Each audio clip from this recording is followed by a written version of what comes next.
Welcome, one and all, to Abandon Hope with your host, JT. Ah, fuck!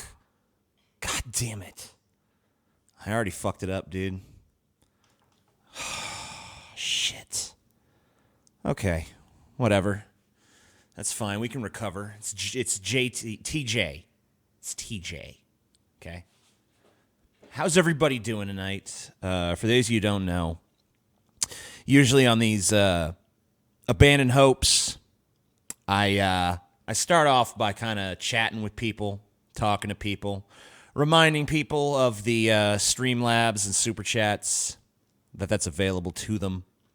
I've changed it where it doesn't alert me unless you Super Chat or Streamlab at least $5.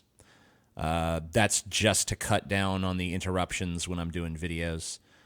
Don't want to just close them outright because I consider doing that, but no, just gonna make the barrier a little bit higher. Now I'll still look over there and see people who donate less, so don't worry about it. You're just not gonna get a butt on the screen for that. All right, that's all I'm saying. Scammed, yeah, scammed again, bitch. What you gonna do? Huh? Is this the best dressed we've ever seen you? I don't know. Is it? You'd have to decide that. Who's to say that this is better dressed than a T-shirt? You know, I think you got some biases going on. You need to examine. Is something very big imminent in 2 days? No. Woo, money! Love your shit, TJ. How much is that? Is that 80? Damn, thank you. I'm very appreciative. Can you do me a little test there, Chelsea? Yeah. Can you hear me? I'm going to have to boost the shit out of you. I know. Just to get you audible. Where are you talking in relation to the mic? Is about here? Is that too close? Do I need to back up? No. Okay. Jesus Christ. Well, what are you going to do? I'm sorry. But Chelsea's here with me. Hello. She's not going to add too much, probably. I don't know. Just going to chime in. You know what I mean? Yeah. I mean, she's not going to talk much. That's what I'm saying. I'm sure that when she does, she'll add it. You can hear her just fine. That's good. Whoa. Sister is a lesbo. One of her friends are hot as fuck. I don't know if she's a friend or a friend. Should I risk potentially hitting on my sister's girlfriend? I think that's up for her. Why don't you first of all just ask your sister? I mean, you already know she's a lesbian. Why not just ask, is that your girlfriend or just a friend? You know? Chelsea speaks softly but carries a big stick. Yeah. I've seen it. It's impressive. It's veiny. Does Chelsea do ASMR? I think that's her native tongue. So, tidy up the tie, TJ. No. This is as much of a tie as I'm willing to wear. Any tighter than this, and it feels like a noose. Which that might be cool. I like it like that. Yeah. I put it like that. Yeah. Dressed up all fancy for you? Yeah. That's how much I care. I care so much that I went out of my way to look what I imagine presentable is. Almost off work, I'll be listening from the distance. Cheers, flexing my muscle rolls to your succulent voice. Thank you. That's good. I don't know how succulent my voice is, but I appreciate the $5 and the compliment. Have you heard ASMR Dragon Ball Z? No. Nor do I wish to. Hi, TJ. Hi, Joanne. How are you? Very good. TJ, you look like a D-bag in that. Cool. Wow. Finally, an accurate appearance. The classiest TJ Gord could give us. God had nothing to do with it. TJ, you are gay. Damn. Brutal. Chelsea choked TJ to death live on stream. What do you think of that? Depends on how much money you get, I guess. Cool. TJ, I need you to throw Mankind off the Hell in the Cell in 1998. No, I don't want to do that. The popularity has gotten to TJ's head. What popularity? All right, another Abandoned Hope stream, yeah. Chelsea, Yes. What is it like to love an autistic man? I have no idea. Really? Yeah, I don't know. Damn, she doesn't love me. It's crazy. I just found that out. Not what I meant. I love you, TJ. I love you too. Very much. Hand of the Institute. Since you guys are going to be playing D&D, you should DFF it and talk about the history and controversy, Satanic Panic, etc. Well, we already had an episode of DFF on the Satanic Panic. We're obviously going to be filming the D&D session. I don't think people would care about it as a Patreon perk unless we were going to make it public. You know? We're going to play D&D. We're not going to film it or show you guys or anything, but we're going to play it. You know? But they're saying like DFF the game and like explain it to people. I get it. Sure. That's not a bad idea. It's a terrible idea. Because I Chelsea. don't get it. I don't understand. It's a terrible it, idea. And I don't know if I want to play because I don't even know what it is. Fine. Educate me. I guess that my girlfriend wants me to do it, so now I have no choice. Not That's- even just girlfriend anymore. Fiancé. Fiancé.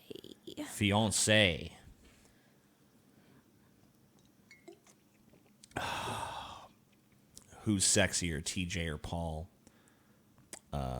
Me, obviously. Yeah, that's not hard. TJ, piss in a cup and sell it to me? How much are you willing to pay for it? Let me just do this so I can fucking stop hearing it. Okay.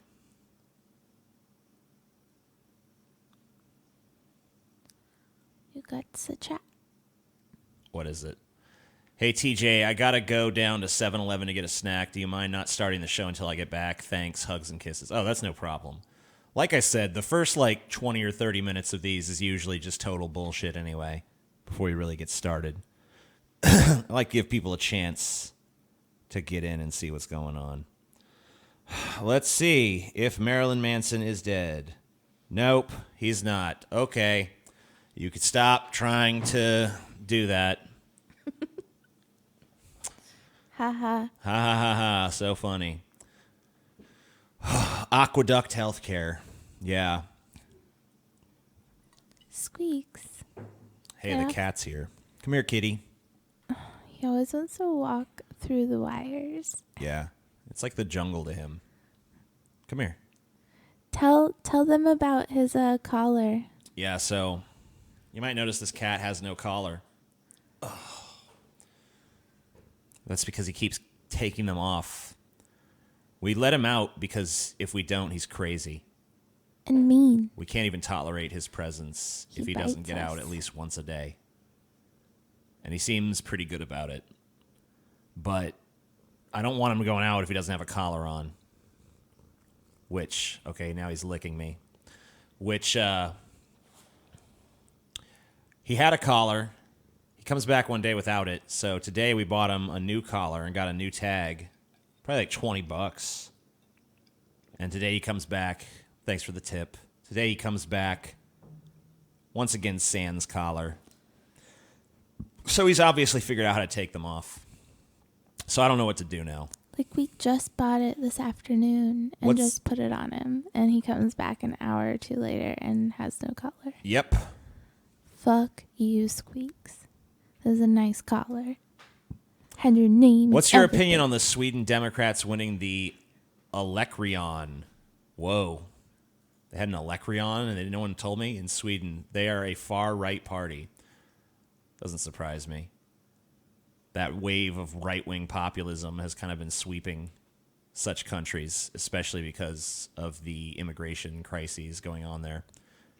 Can you please make fun of Blonde in the Belly of the Beast YouTube channel? Please, she's asking for it. Oh, well, I think I might have something of hers tonight. Actually, I think I looked at it and then said it wasn't good enough to even mock, but fuck, I don't know. Send me something of hers to my Twitter. Maybe I'll add it as a last-minute addition. Or I might not have cut her. I don't know. Will you ever put out more chapters for your book? Yeah. What kind of question is that? Thanks for the money. Is she on Valium like always? No, that's just Chelsea's personality. I mean, I am pretty stoned. Yeah, so. I have a question. Okay. Is there any way that I can see the chat over here? Or is that... No. Okay, never mind. Not really. I mean, I guess I could just move it over there, but then I wouldn't be able to see it. No, it's fine. So, no. I'm afraid I can't do that. Okay. My Steam Lab didn't show up. Oh, shit. Let's see. It says... Are you bong hits?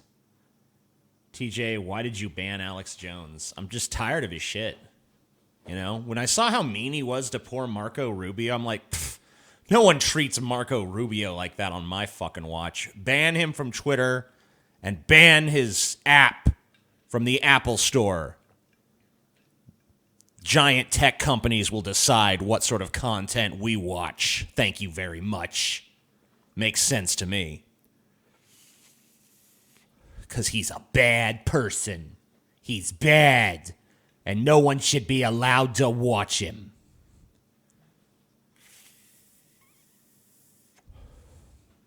The election in Sweden is today, and the Sweden Democrats ain't really far right. All right, whatever. Okay, fine. I don't know shit about Sweden. I don't really care. Can we just be honest about where we stand? I don't know about Sweden. I don't care about Sweden. I'm sorry. I wish I did, but I don't. Hey, Chelsea. Sorry if that's not how you spell it. It's not. I would say the best way to describe D&D is to share storytelling, but with rules, dice, and some structure from the DM/GM. Get it? Thank you. What's up, TJ? You're awesome, and I'd love it if you'd react to my latest 3 vids. They're cartoons and not that long. Okay, so Mr. Self-Promotion here. Cool. Sure, let's see. Can I go to your channel from here? Yeah. All right, I'm going to watch one of your animations right now. I'm not going to watch all 3. This better not suck, dude. That's all I could say for you. You bought yourself my attention. This is from 2 days ago. It has 5 views. It's called Oh No, which is how I'm feeling. So let's see. Oh my gosh. Okay, there's no sound. Shit, I'm popping so many fucking Zans down my fucking throat. I must fucking be from Zanzibar. Well, time to get stabbed so much I'll be in the movie Blade.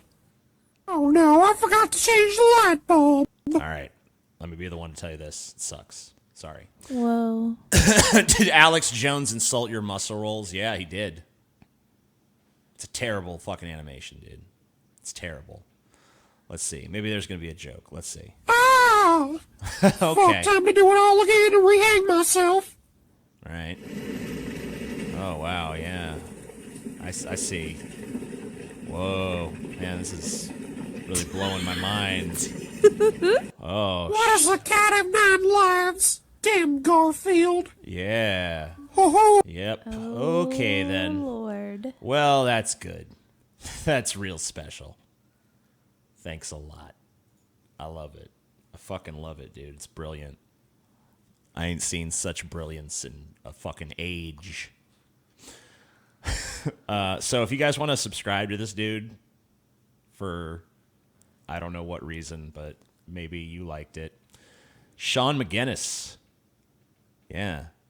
There he is. Oh, this is the other side of Mickey you don't see. Yeah, this is the dark side. Oh, I get it. Mickey's got a dark side. Mickey's So fucked people up. were asking me earlier about Columbine and my involvement. No. I was, of course, in high school or junior high, something like that. One of those brainwashing institutions around the time that Columbine happens, you know? And someone asked, like, what was the impact of that? And I've told the story before, but just for those of you who don't know what it was like, how big of a deal Columbine really was. I remember being called into the counselor's office shortly after Columbine, and I was talked to for probably like 2 hours. And like the opening question, not even like a "How are you?" or like a segue into it. I just sit down. He's like, "So TJ, we've had several people tell us that you say that you are a vampire. Do you think that you're a vampire, TJ?" It's like, oh my God, what is going on here? It's like, no, that was a joke. Oh, I don't really get the joke. Yeah, you wouldn't, because you're a fucking stupid fuck. No, but they were right to call me in the office, because I definitely wanted to kill everyone in that school. I've never been like, oh, I don't understand the motive of these school shooters. I understand it just perfect. I remember walking through the fucking halls at school and be like, God damn, I wish every single one of these motherfuckers was dead. I'm just too lazy, you know? I don't like guns. Kind of icky to me. Not a gun guy. But yeah, I can definitely empathize with the impulse of like, everyone that's in my way right now in this hallway should just be gone. It should just be gone. Especially early in the morning when you just get to school. Mm-hmm. You know, when it's like some unholy hour where the sun's not even fucking Up. all the way up yet. Yeah. It was so dark. And when you're school fucking started. bleary-eyed and you just fucking were on a bus for fucking 30 minutes listening to shitty country music and shit. What? I didn't Yeah, have my to do bus driver that. listened to this country shit all the time. Oh It was my always the God, same fuck fucking that. songs, dude. It was always like, Jesus was there behind the couch the day the girl's parents died. You told me about that. Yeah. That Oh my God, there was song. this fucking song where this guy is going down the road and he helps some other guy, and then that guy is like such a good mood because he met this good Samaritan that he tips this waitress $100, and then the waitress turns out to be the wife of the guy who helped him. So it's like, oh, this blatant song extolling how karma is real, even though it's clearly not. So I just listen to that shit, the same insipid fucking collection of songs every morning, go into the fucking hallway, and it's just a bunch of fucking idiots standing around, yammering, getting in my fucking way as I'm trying to walk places. And they're always so close. Like, you can't not Yeah. bump into everybody because they're so packed. Yeah, they just pack the halls and no one moves. No one fucking moves. So, fuck high school. Fuck junior high. Fuck school in general. I can definitely empathize with at least the motive of a school shooter, even if I don't agree with what they do. So, that's all I'm saying. But yeah, afterwards, I was subjected to the inquiry, which, as you just heard, maybe was warranted. But still, very strange. Very strange to be asked a series of questions about, do you believe you're a vampire? Do you believe you have special powers? What kind of music do you listen to? Why do you like that music? You know, it was all because I'd worn like a few Manson shirts and shit, and the media did that whole like, Marilyn Manson responsible for Columbine. Why are the youth doing this? Couldn't be that they have some sort of like substantive reason. Probably just doing it because a song told them to. Oh yeah, that's the fucking one. Remember the Manson song, shoot up your school, shoot up your school, That's my shoot up your favorite. school, motherfucker, yeah. It's my favorite. Remember when Manson sang, oh wait, he never did. Oops.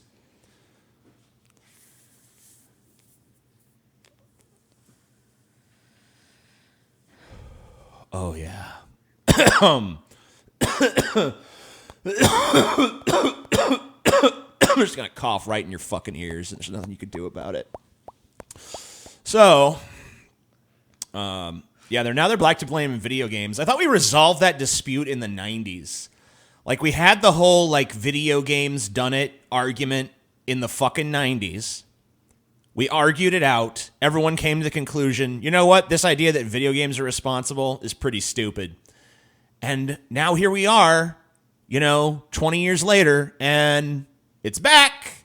Hey, remember that argument we had and resolved to everyone's satisfaction? It's back now. Must be the games. Must be the games. Oh, yeah, I love it. Pokemon Go was responsible for Columbine. Yeah, that's pretty impressive. Manson is dead, TJ. Yeah, he's dead in my heart. All right. This is, let's start with something light. What? Well, Elon Musk just ruined weed for everyone. How? Well, Elon Musk just ruined weed for everyone, you guys. Check it out. We're Vice News. We're here to talk to you about how Elon Musk just ruined weed for everyone. On Joe Rogan's podcast, Grimes' boyfriend ripped a fat blunt before explaining he's not a regular smoker of weed. Grimes' boyfriend and possible Bond supervillain Elon Musk took a break from launching sports cars into space, trying to colonize Mars, and fighting with small-town artists to go on Joe Rogan's podcast Thursday night, which was broadcast live on YouTube. The two had a very long, wide-ranging conversation that touched on electric planes, multiple universes, and fancy watches until Rogan whipped out a fat blunt. About 2 hours into the talk, Rogan explains to his guest that a blunt is marijuana inside of tobacco. And Musk responds saying, I think I tried it once. Rogan then offers Musk a hit. I mean, it's legal, right? He responds, then quizzically looks at the thing before ripping the hell out of it, not convincingly inhaling. TJ, was YouTube better when Chad and Steve were in charge? Yes, it was. Surprise, surprise. Musk seems to have made a complete 180 since telling the New York Times last month he was not on weed when he wrote that bizarre 420 tweet about Tesla's stock price. There's a reason for the word stoned, he told the Times. You just sit there like a stone on weed. Naturally, Musk's buddies and possibly his He's such a investors nerd. were pretty baffled to see him ripping a blunt on YouTube out of nowhere. On Friday morning, CNBC reported that Tesla's stock dropped 9% following the interview and the resignation of a couple of top executives. That's fucked up. At one point, he told Rogan he was getting text messages from friends saying, "What are you doing smoking weed?" I'm not a regular smoker of weed, Musk told Rogan after explaining that he didn't notice any effect from it. I know a lot of people like weed, and that's fine, he added, but I don't think it's very good for productivity. Remember the Vigilant Christian? He did a stupid video you should watch about how Slayer is satanic. Love to hear your commentary on it. Thanks. Wow. The Vigilant Christian taking a piece of popular media and saying it's satanic? He's really going outside the box now, huh? Didn't stop him from going on to giggle about how great it would be to turn Mars into what Rogan called a big Jamaica and explaining why at the end of the day he was pro-human. It sounds corny, Musk says at one point, but love is the answer. It seems like Musk may have finally found a way to chill the fuck out by ruining weed for the rest of us in the process. So, what was the part where he ruined weed again?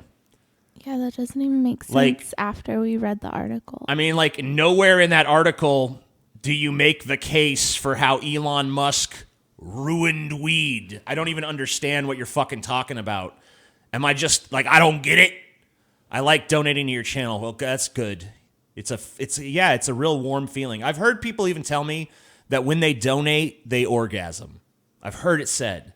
When I tip TJ, I fucking come in my pants. People have said it. Try it out, Another thing is, I mean, like, I think that the stock price going down probably has a lot more to do with a couple of executives leaving the company than it does him smoking a joint, but that probably is part of it. And a lot of people in the mainstream news media, like I had a CNN story about it too. I chose not to use that. I chose to use this instead. But the CNN story was like, described it as bizarre behavior. It's not bizarre to take a hit of a fucking joint, you fucking cruddy CNN motherfuckers. Wow. It's bizarre. How many people smoke weed in this country? Millions. Millions. Probably at least 15, 20% of this country smokes some weed. And now it's bizarre. Because Elon Musk took a hit of a joint. Oh, what a weirdo. How bizarre that is. What strange, inexplicable behavior. Like, how many of these CEOs of these Fortune 500 companies are drunk right now? How many of them are doing lines of coke to keep up their energy so they can, I gotta fucking keep running this company and being a captain of industry? Like, you don't think that happens? So Elon Musk takes one hit of weed on the Joe Rogan show, doesn't even fucking inhale it properly, and then says, like, I don't usually smoke weed and, I think it's bad for productivity. And somehow that's bizarre. Somehow that's beyond the pale. In a weed legal state, the motherfucker took a hit of a joint. What? He ruined weed for everyone. He ruined weed, and apparently it shows that he's some kind of irresponsible guy. He's a bad citizen. He's a bizarre person. TJ is awesome and cool. I love TJ. Thank you. And thank you for the $20. Coming in my pants. TJ. Oh, there's a guy coming right there. TJ. Varg Fenrisulven. Whoa. Cool. Coming in my pants. See that? You see that? That motherfucker came in his pants just by giving me money. This could be your ticket to new vistas of orgasmic pleasure. Let's take a look at this. Questions liberals can't answer. This is by Red Ice TV. And it's real bad.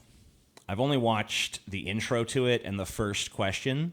So I guess potentially one of these questions I haven't heard yet could throw me for a loop.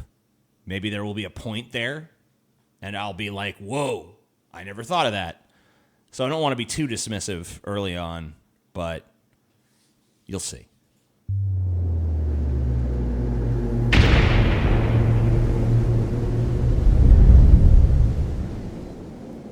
Hi, I'm Lana with Red Ice. It's true, you just can't argue with a leftist. All the evidence on the planet won't be enough because they live in an I'm not sure why it's so choppy, by the way. It's been doing that.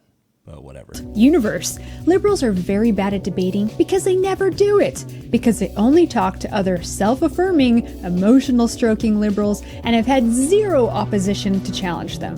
They are caught with their pants down at the most basic questions. But people like myself are very comfortable arguing with opponents. We've had a lot of practice to sharpen our arguments, and we don't... How did you get a lot of practice if liberals never argue? Right? You said liberals never engage in debate, but now you're saying that you're well accustomed to debate because you debate all the time. Were you debating other conservatives? It's like, hey, I think that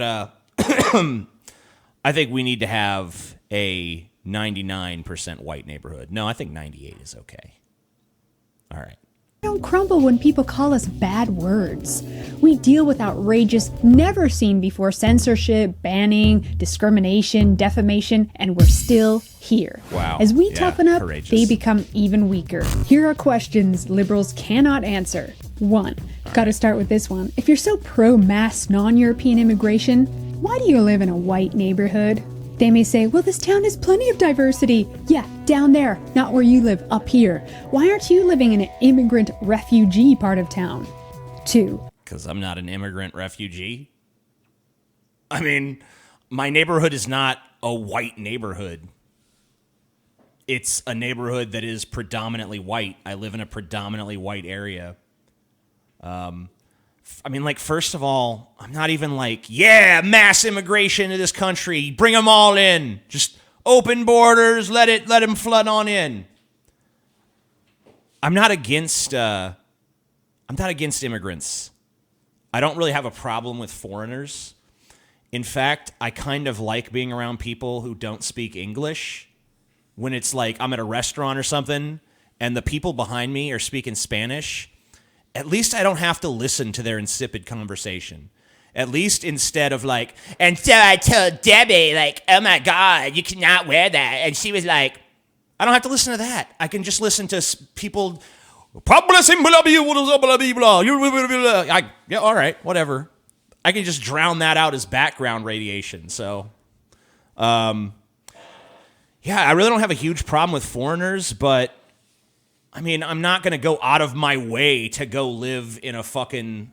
YouTube videos are more choppy recently. It was found ISPs are throttling YouTube and Netflix now with net neutrality dead. Oh, cool. Rock on. Sounds great. Awesome. But yeah, I mean, I'm not going to go out of my way to live in a fucking minority neighborhood. I mean, you could ask this question to my uncle, who lives in a predominantly black neighborhood and who is a huge liberal. I mean, he could just say, well, I don't. I live in a black neighborhood. What now? It just seems like a silly question. It's like, you know, if I'm in favor of people having the right to chop their dicks off or something, like I'm going to take a libertarian stance. If someone wants to chop their dick off, they should be able to chop their dick off. Not because they're transgender or anything like that. They just want to take a meat cleaver to their dick just for fun. Like, it's like saying, okay, I'm not against that. I'm not against them having the right to do that. So therefore, why haven't I chopped my dick off? Huh? I mean, just because I'm not, like, overtly against something doesn't mean I have to go engage in it myself. But, you know, I don't really give a shit where I live. As long as the area that I live in, like, I don't care what color my fucking neighbors are. As long as they're not trying to break into my house or some shit, I don't care.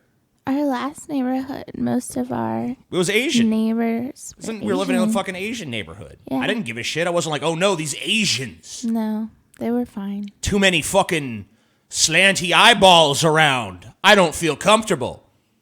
No, I don't care. I don't care.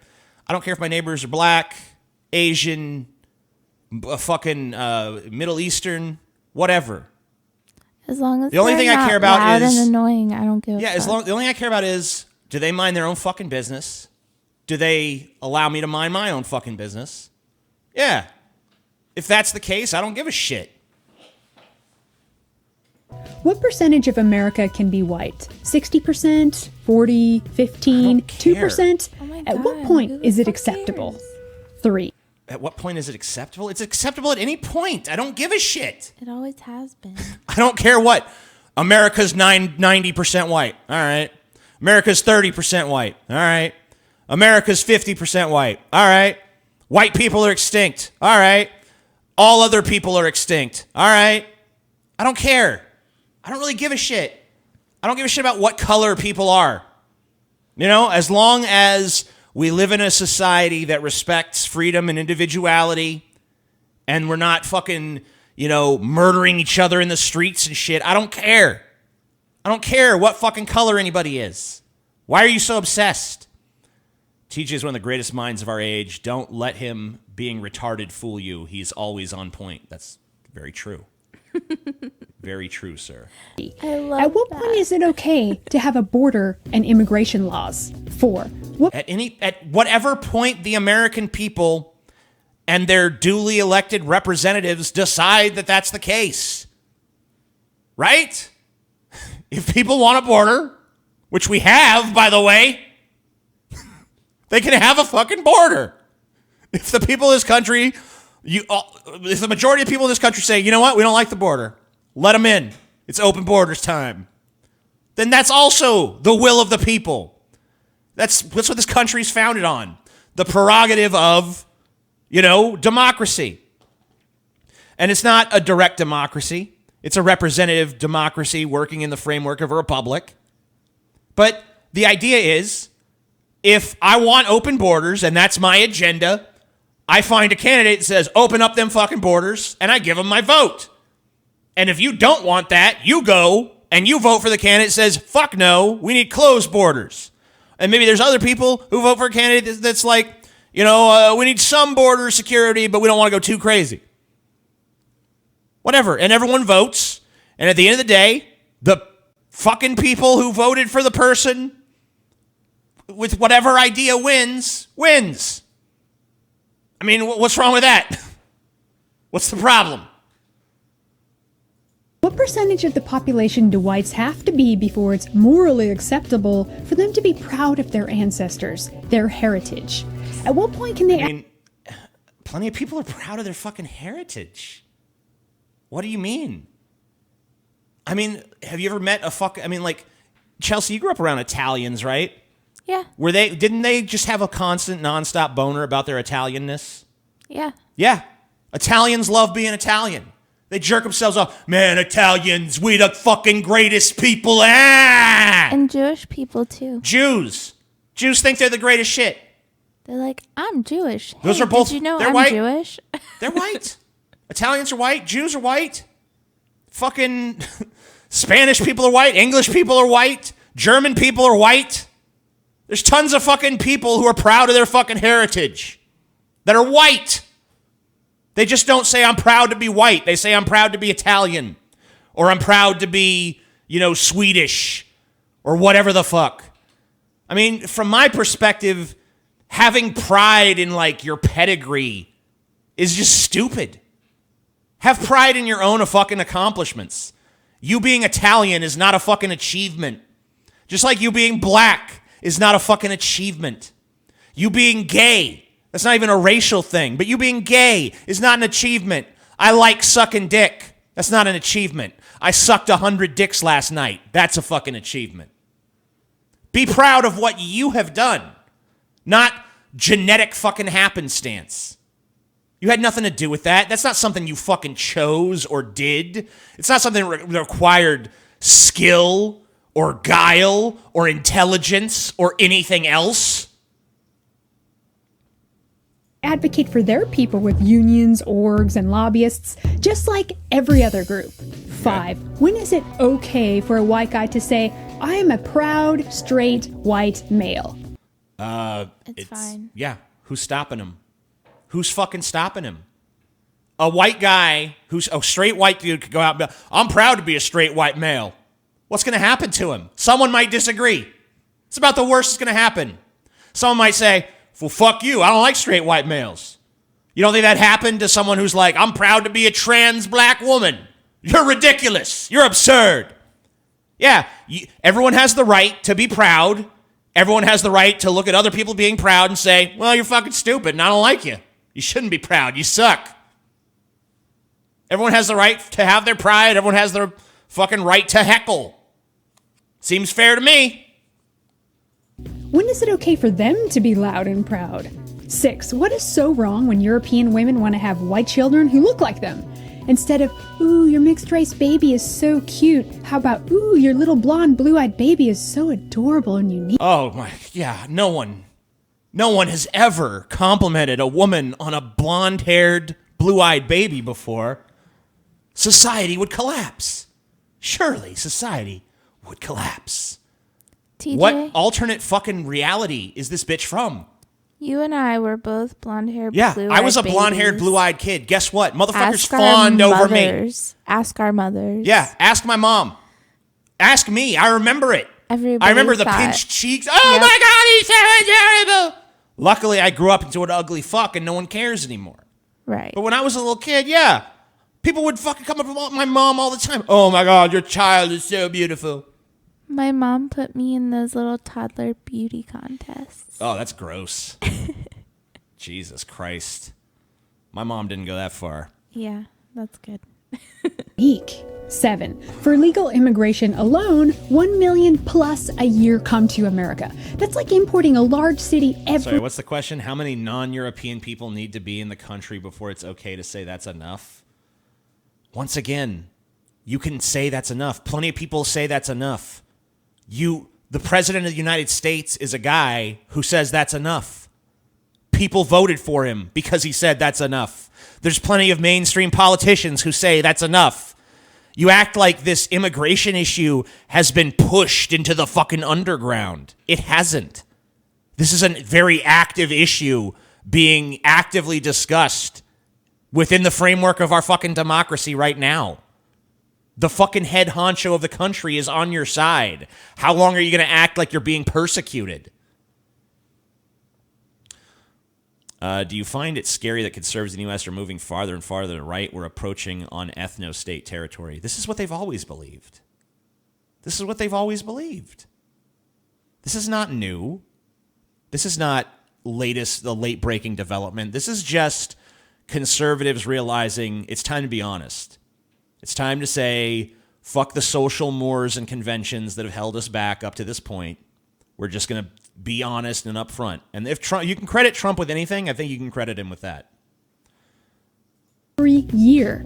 How many non-European people need to be in the country before it's okay to say that's enough? It is okay. It's already okay. 8. You already are saying it. You liberals No one's claim to stopping be you. environmentalists, and yet you are not aware of the horrible environmental consequences of mass migration, not to mention the problem of limited resources and an overburdened physical infrastructure. I mean, that's a planet-wide problem.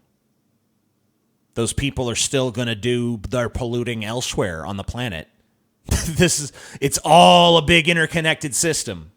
It's not like America has its own environment that's separate from the rest of the fucking planet.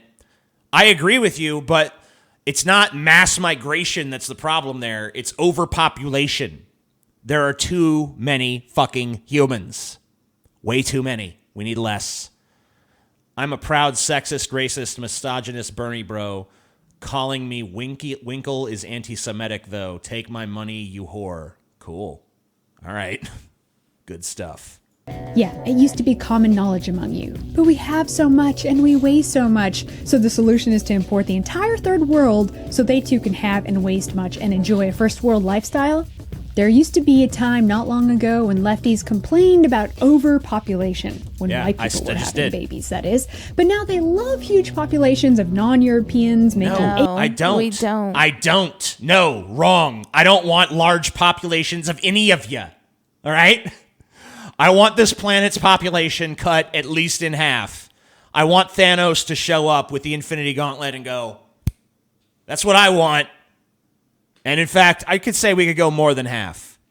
I would say, let's go back to 1/3 to 1/5, like that territory. Yeah, I don't like people. I don't like human beings. I don't like black ones. I don't like white ones. I don't like Asian ones. I don't like Indian ones. I guess Indians are Asians, whatever. I don't care what skin tone these motherfucking human beings are. I don't want them. There's too goddamn many of them. All right? I'm not hoping for the extinction of the human race or anything. I just want us to have a population where we can actually live in something resembling equilibrium with our fucking environment. That's what I want. 8 kids each. So libs, you A-okay with Muhammad up in Minnesota and his 8 wives and 25 kids living off of welfare paid for by mostly... He's not allowed to have 8 wives in America. There's nowhere in this country where polygamy is legal. White people? Give them all your money then. Stay out. I don't want anyone having 20 fucking kids. I don't want white people doing it. I don't want black people doing it. I don't want any of them doing it. Okay, get down with my misanthropy, bitch. Okay?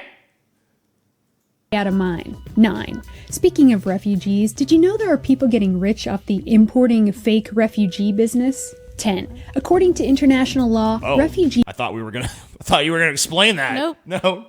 Did you know that? I guess I didn't. I didn't. No. You learned me. are supposed to go to the country nearest to them. So why isn't Israel and rich Gulf countries taking in any refugees? Why must they be flown at our expense way to Sweden, Australia, and North America? 11. About I don't know. I would assume because those countries closer to them don't want them. Right? This woman and conservatives in general like to act like they're the smart ones and they don't get offended like leftists. The truth says otherwise. I don't even know what the fucking truth is anymore. those refugees, do you even know how many are actually fleeing from catastrophic conditions and not just their own poverty? Like, this much. No. That's not true. What is that? Like, What that's like much. unit of measurement is that? That's much. That much. Out Right of what? there. Out of this much? And like, what are you talking about? No, tons of people. Yeah, a lot of them are fleeing poverty, but a lot of times it's poverty created by war. And usually they're wars created by, who was it again? Us? Maybe? We might have had something to do with the wars that displaced them. I don't know. Not always, but usually, yeah. I mean, come on, all those Mexicans seeking asylum. My white sister lives in Mexico. Plenty of My white sister lives in Mexico. Oh yeah, all of Mexico looks like that. That's typical Mexico town. Yep. All right. space and options there. White liberals will say, well, it's okay if people are fleeing poverty. I mean, usually Mexicans are not presented as refugees. Sometimes they're called economic refugees, but they're not formally refugees. They're just immigrants. We're not I thought we were talking about like Somalians and shit here when we're talking about refugees. Didn't Bernie Sanders debate Ted Cruz and rip apart his ideology just after the presidential election? And Bill Maher has conservatives on his show all the time. What the hell is this woman talking about? She's obviously full of shit. I mean, she's totally crazy. And by the way, I was thinking that this was going to maybe like venture into a few different ideological realms, but instead it's pretty fucking razor focused on immigration. We have to give them a chance at a better life to become surgeons, inventors, and rocket scientists in European nations. Says who? Are you saying they can't do it without white people? That they need us to succeed? Well, what's wrong with their people? That's supremacist. Oh, yeah. You really turned that around on us. I don't think, I mean, like, I've never heard a single person ever say, we need to let Juan Menendez over here from Mexico because we think he stands a real solid chance of being a rocket scientist. You know? Usually he's over here to pick fruit or something. I think we all know that. I don't think anyone's holding out hope that he's going to be the next neurosurgeon. If he is, good for him and good for us. But I don't think anyone's holding him to that fucking standard, all right? I think we're holding him to the standard of he's going to come pick fruit. Can't he do that in his own country? Yeah, but not for the same amount of money. Not for the same amount of money. Because what's chicken shit money over here picking fruit is fucking awesome money over there for picking fruit. Sorry, that's how it goes. By the way, enjoy your cheap produce. 12. You want to help people? Why don't you go help them in their country? But you all never care to help European nations when they're in need. Why? What? When did you see me helping any nation? I don't even help my own. I mean, fuck you. By the way, I have actually helped other nations. I did a charity. Yeah. I did a fundraiser for wells in Africa. And Nice. I did a Nice fundraiser after the big attacks there. I did a fundraiser for women in third world countries, like Saudi Arabia. So I have actually done that. But I guess you mean you want me to like physically go there and help them, which I'm not going to do that. No. Why is that? Or are you saying they're never in need? And why is that? 13. To all those Good news, everybody. I've just been told by someone in the chat that an asteroid is about to hit the Earth. I'm going to continue doing this video until that happens, but I just want to let you know it's finally over. Fuck. filthy rich celebrities making anti-white trash films, why aren't you taking in any refugees into your house surrounded by a wall and an upscale gated community? 14. Who made you the Because that's my home. If you want to ask that to J.K. Rowling, go ahead, but for most people that doesn't apply. That doesn't apply to me. I don't have fucking room in here for a bunch of refugees, and once again, I don't care about refugees to the extent where I'm going to fucking be like, yeah, I'm going to take one in. Like, There's different levels of passion about ideas. Just because I don't fucking openly despise refugees doesn't mean I want to fucking have one as my pet. Okay? The morality police, judging on your self-righteous high horse, pretending to be God, Sorry, saying what was what is that? morally right and wrong. I will answer that one for you. No one. You have thanks. zero moral authority. Remember, boys and girls, Neither do you. there is nothing wrong with Europeans loving and preferring European people and stopping the wave of mass immigration and fake refugees into their country. No other people would put up with this. And if your parents I never... mean, lots of people have. All of these arguments can basically be dissolved down to, if you like ice cream so much, why don't you marry it? All right, yeah. I think ever you're told you, it is okay, more than okay, it is wonderful to be white every moment of every day. Man, if that's all you got going for you, like, how empty is your fucking existence? It's wonderful God to damn. be white. God damn, it feels so good to be white. Wake up every morning and I thank Jesus that I'm white. It's all right. What? Like, let me tell you, like, you know how much time I spend each day thinking about my whiteness? Like, that's much. Like, that's much. Talking about my whiteness, you guys. And I'm whiter than you, bitch. I out-white you. Probably genetically, too. I'm purer. Don't hear it otherwise. Don't tell the Fuhrer. Is that it? Are we done? Yes. Oh, that was awful.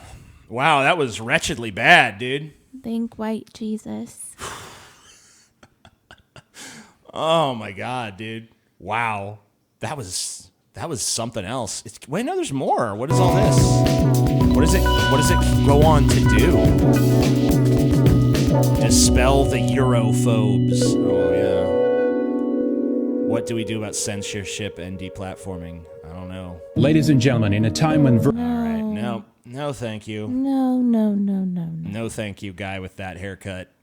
I'm good. Thanks. Oh. Turns out the asteroid was just Paul's ass. Ah, damn it. Damn it. I was hoping it'd be something else. TJ, is that a dab pen? I don't know what you're talking about. You're crazy. You're fucking crazy. It's TJ, don't you think it's aromatherapy. strange that it's illegal to question the Hala hoax in 15 countries? Not really. I don't think it's very strange at all. I mean, in those countries, there's just more to do made about it, honestly. Like, here in America, where you have the freedom to deny the Holocaust if you want to, it's almost never talked about. But in countries where there's a law against it, everyone knows they can grab headlines just by being like, Holocaust never happened, and then the news is like, Holocaust denier, this guy. It's like free publicity. It just brings the issue right to the fucking forefront. So the censorship has the opposite effect. TJ, you are a scammer. I have tried to give you money 9 times on 4 browsers and it didn't work. You didn't read my Eskimo super chat. F you, wins the RV trip. Gonna do the RV trip real soon. And your money came through this time, so. By the way, that's a pretty shitty scammer that tries to prevent you from giving them money. It's the opposite of a scammer, dude. The asteroid is harboring interstellar refugees. Holy shit. So it's like that movie, District 9. That's a good film. I remember liking that. I'm going to take a small break. I will be back. And look forward to seeing you all again in one moment.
And we're back. Hello again. How's everybody doing? So I wanted to talk about Ana Kasparian.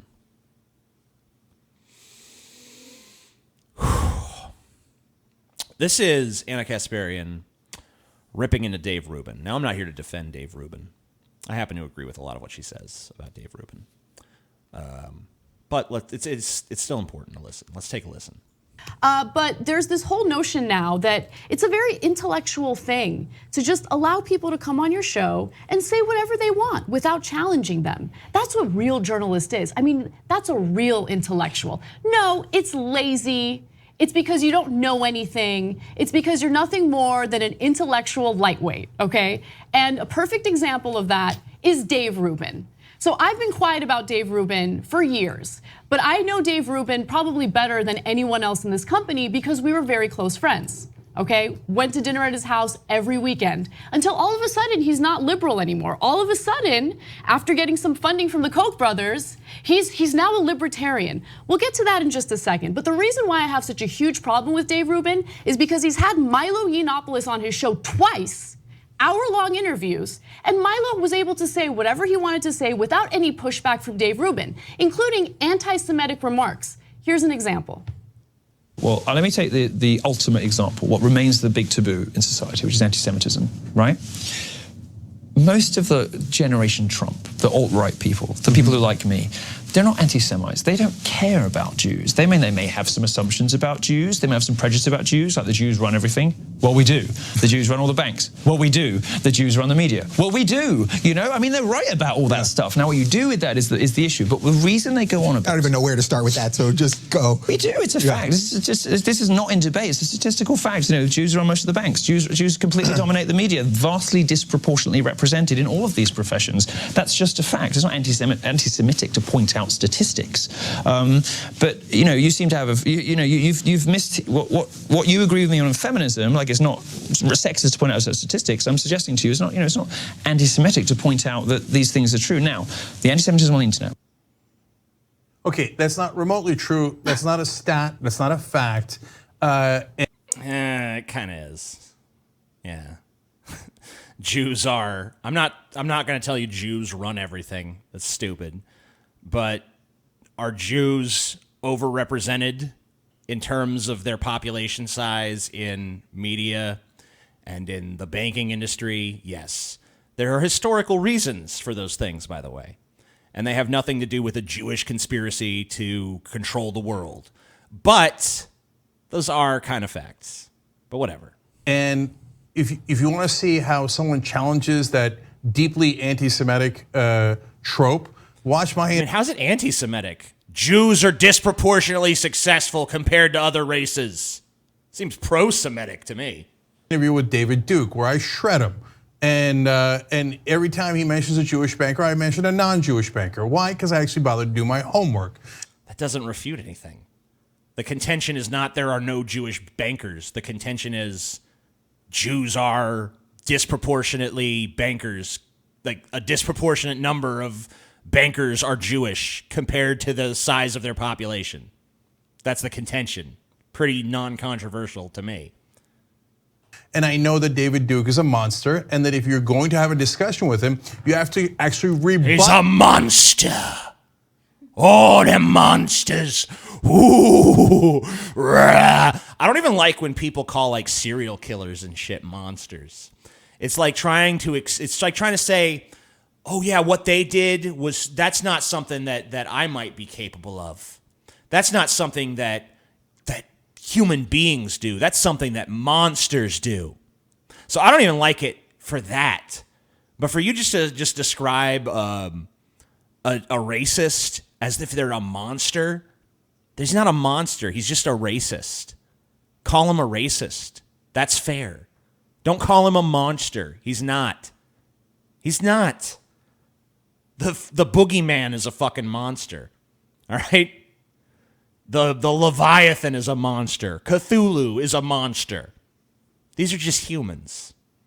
What he says, and you have to come with actual facts. And what does Dave Rubin do? I don't know what to say about that. Just go. No, it's actually worse than that. Dave Rubin sells it as, I'm far more intellectual, and as a result, I refuse to engage in a debate or an argument. I allow people to make their case on my show. No, you're lazy. He was lazy when he worked here. He's lazy now with his ridiculous show where he... He's lazy when he worked here, but we were close friends, though. We met all the time. He had dinners at my house. Did you think he was lazy the whole time? The whole time he was working with you guys? The whole time he was coming to your house for dinner and you were going to his, or whatever the hell was going on, and you were chums? The whole time you were just like, that lazy fuck. That lazy piece of shit. I hate him. He's one of my best friends, but I hate him. All right. Proves time and time again that he doesn't know anything. And why do I know he's lazy? Why did he really leave the Young Turks? Can I please finally tell the truth about why he left the Young Turks? Please, he God, wanted to make a six-figure salary to host a 30-minute-a-week show when everyone here, because we work for an independent news company, was getting paid far less while working 12-hour days.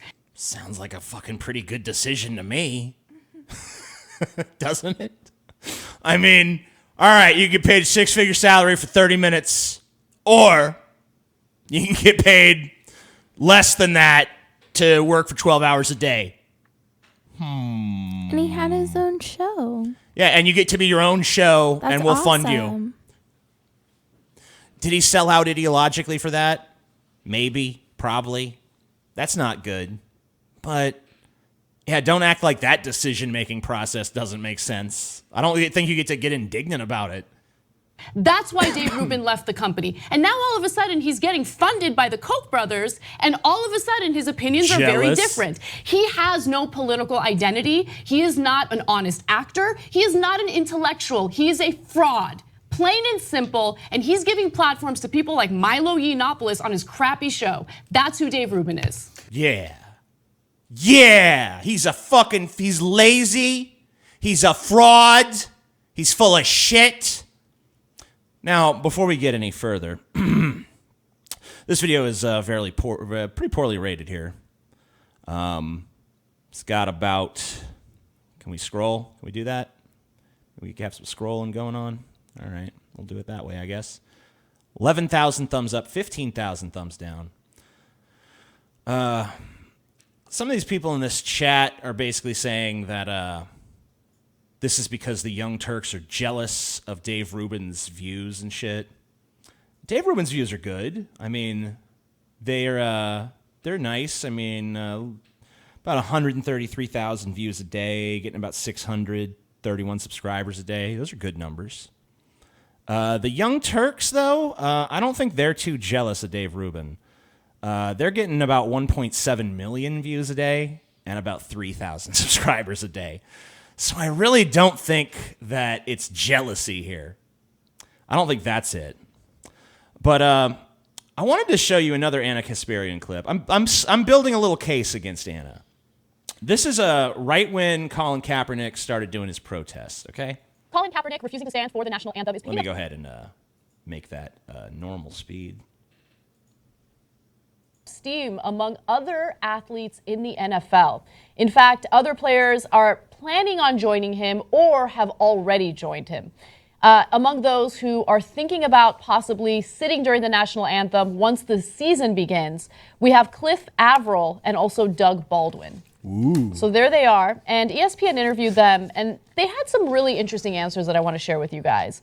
Wide receiver Doug Baldwin and defensive end Cliff Averill are considering a protest in week 1 against the Miami Dolphins. Averill says, we're thinking about it. I truly respect what rules who feel personally under attack by our current system, who feel like their communities are, being targeted by law enforcement.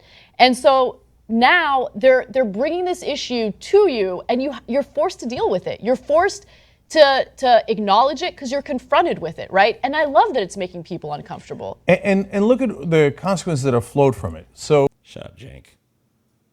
No one cares. Get back to Ana. I know she's got a little bit more to say here. The stories regarding police brutality have been ongoing for years now, and there seems to be no solution. I mean, there have been some solutions, so I don't want to be completely negative on that. But you have people completely denying it because they kind of like what's going on. That's what I think. Yeah. So, football player decides to kneel for the national anthem to protest police brutality. Ana Kasparian is enthusiastic about that and says that she's glad that they're bringing that issue into the public space. She's glad that they're starting a conversation about that. She understands the meaning behind the gesture. Good. Next video. This is about 6 years ago when my girlfriend Chelsea was 19 years old. She was a senior in high school. She missed a year before that. Yep. To go to Canada. Yep. What school was it? Collingswood High School. And you got in a little trouble that year, didn't you, Chelsea? Yeah. What was the issue? I just never really wanted to stand for the Pledge of Allegiance, and I didn't understand why they kept forcing us to. and they ended up trying to suspend me over it, and I just went to the news about it so they at least would see what was going on, because I felt like it was unfair. And you did some research as well. Yep. Into New Jersey law. Yeah. And what did you discover there? The law that they were trying to use against me to say that that they could make me stand had been overturned in the 70s, I believe. So the law had been overturned for 30 years, and they were still trying to enforce it at the schools. Yeah, it was written in our code of conduct that we had to sign, and it was extremely expired. And they tried to suspend you for that, and also there was some personal repercussions, right? Oh, yeah, a lot of, like, my peers, you know, kept talking down to me and telling me I just need to stand, and the teachers would talk down to me and, I don't know, just say, like there was just one guy that it really pissed off, one teacher, because he was a vet. Mm-hmm. And he came to me in the hallway. It was just me and him in the hallway. And he was like, I'm going to get you for this. Like an evil villain from, you know, a cartoon. I'm going to get you for this. He said that to me. I was just like, okay, I'm going to go ahead and walk myself to the principal's office. That's a teacher saying that, right? Yeah, that was my homeroom teacher. Your homeroom teacher Yeah. is saying, I'm going to get you for doing this. Yeah, because he was yelling at me because I was late, and I kept walking away from him as he was yelling at me. What about your family? How did they react? Oh, God. I still have family members that won't speak to me because of this. And you were kicked out of your house? My house. Right after graduation, The right? day after I graduated. The person I was living with, they wanted me out the day that this happened. The news story broke. But my dad kind of bargained with them to let me graduate, which was like, I don't know, a couple months away. So they wanted to kick you out immediately. And this is your dad's girlfriend we're talking about. Let's just be real. Okay, yeah. This is your dad's girlfriend. She wants to kick you out as soon as it happens. Like the night the news story breaks, she wants to kick you out of the house. Yeah. And you decide, or your dad bargains for you in as far as let her stay at least till she graduates. Yeah, because he really wanted me to graduate high school. I was only a few months away. So you suffered quite a few repercussions. Yeah. For deciding that you didn't want to stand. Looking back on it, do you wish you just stood and did it? No, absolutely not. Why not? I feel like the overall gain was actually more. Why? What do you feel like you gained from it? It made me realize that I could change shit that pissed me off. You know, it brought that out in me, and I was happy for that. I gained confidence there, but really just being a part of the atheist community and shit, like right after that, they were way nicer than like the Christian community that I was in previously had ever been. So this story was actually covered by TYT. And to Anna Kasparian's credit, she doesn't outright say, like, you know, Chelsea didn't have a right to do this or anything like that. But listen to the way she talks about it. Religious freedom. And at the same time, there's... Let me go ahead and slow this down. On religious freedom, and at the same time there's such a promotion of Christianity in elements of government. So the Pledge of Allegiance is one example. Our money, our currency says in God we trust. So I'm curious to see what her thoughts are on that. Like I'm totally supportive of her decision, right? But like, is she going to stop using money because it says in God we trust? Did you stop using money? Oh yeah, I've never used money ever again. Not once. Right. So I feel like there's a bit of a difference in tone there from how she's covering Colin Kaepernick. Because with him, it seems to be effusive, like, wow, he's really bringing attention to something. He's really doing something noble, something great. With you, it's like, yeah, I mean, I support her right to do it, but, you know, like, what's she going to do? Like, not use money because it has In God We Trust on it? Like, what's she going to do? Just like not I even hadn't use money? heard that argument like a million times from everybody else. Because we have such a choice in using money. Because the necessity of money in a capitalist society and reciting a pledge of loyalty to a fucking piece of cloth every day, those are totally on par with each other in terms of avoidability, right?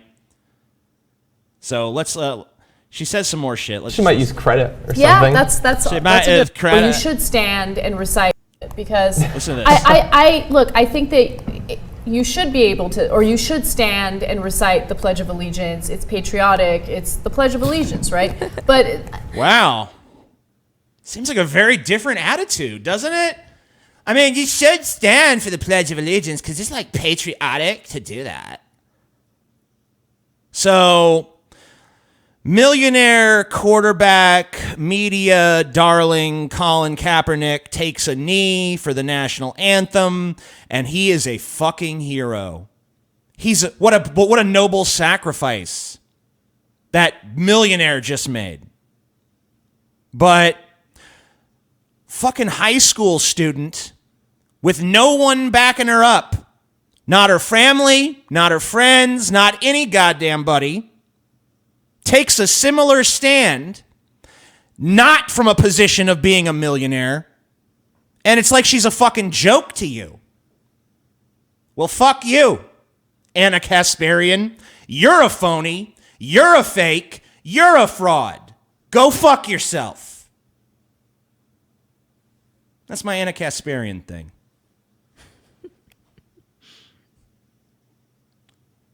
She probably doesn't think this way anymore, TJ. People can change. Maybe she has. Maybe. Hope she has. Hope so. This is bound to be horrible. This is Hunter Avallone.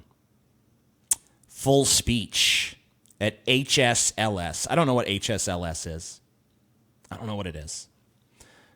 But anywhere that would let Hunter Avallone do a full speech, let's hear it. The next speaker is one that you most likely know about him. He just broke 500,000 subscribers on YouTube. Woo! He's great. He has the best. Oh, it's the High School Leadership Summit. That's what it is. Hunter Avallone. Yeah! Woo!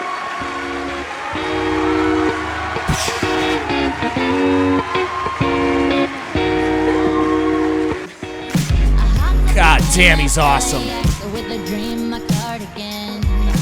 Oh, yeah. Hunter Avallone in the house. Hell yeah. How's everyone doing tonight? Thank you, guys. It's seriously a pleasure to be here today. You know, it's not hard to see that the left wants to control you. Okay. Control leads to power, and that is Control what the is left truly power. wants. That's what power is. Just look at how the ability to control. Control leads to power. No shit, Sherlock. liberals reacted when they lost potential power during the 2016 election. They didn't lose potential power. They lost power. It's not what? When you have the presidency and then you don't, that's losing power. It's not potential. Nothing potential about it. Through tantrums, they smashed windows. They screamed helplessly at the sky. They provided safe spaces. They pretended to behead Donald Trump. And they even went as far. Turn it up. As to I can't. This is as high as it'll go. Yeah, sorry. There's no way to turn it up any higher. curse us all with that stampede of unshowered feminists, also known as the Women's March. What did that dude say? I don't know. Some dude in the crowd. So, So far, all we have is like a caricature of the left. I mean, this is like if I was talking about conservatives reacting to Obama, and I was like, right now, they're in their trailer parks, drinking their beers, polishing their guns, beating their fucking water-headed kids, smacking around their dumb, ugly wives, hanging up their rebel flags. You know, it's like, yeah, all right, we get it. This is an over-the-top caricature of, like, all of the worst elements of your opponents. Okay? Can we get to something substantive, please? Liberals were absolutely furious and heartbroken. And you know, I'll be honest, I don't think I've seen this many Democrats act out and get violent since we took away their slaves. Whoop! Whoop! Slide whistle moment. Whoop! All right. Oh.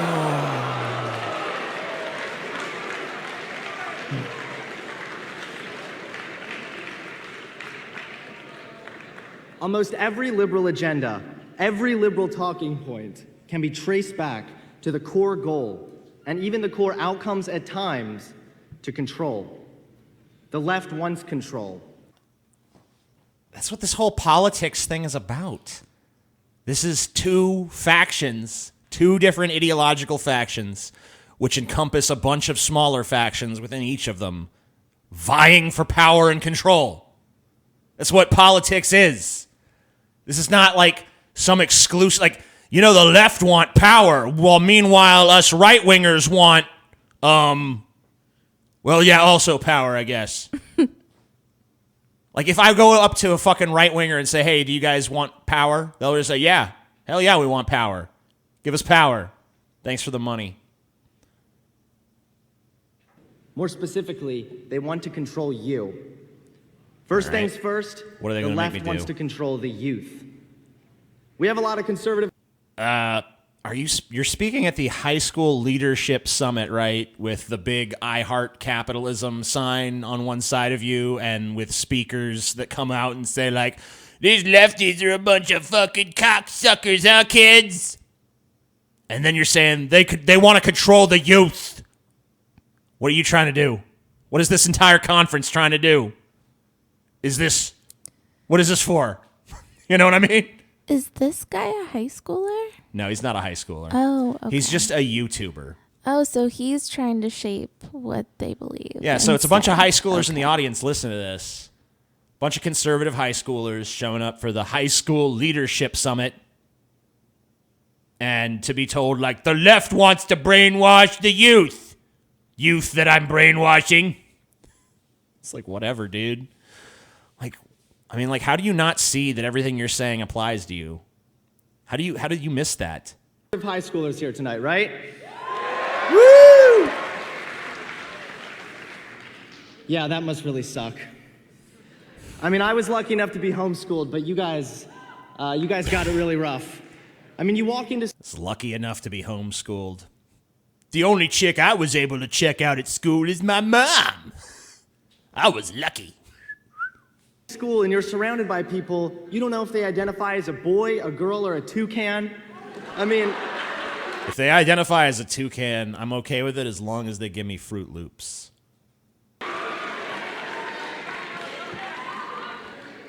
I mean, you got an A+ on your test? Why don't you just shut up about it, you privileged little bigot? Stephanie over here just came out as a genderqueer, non-binary, brave little toaster.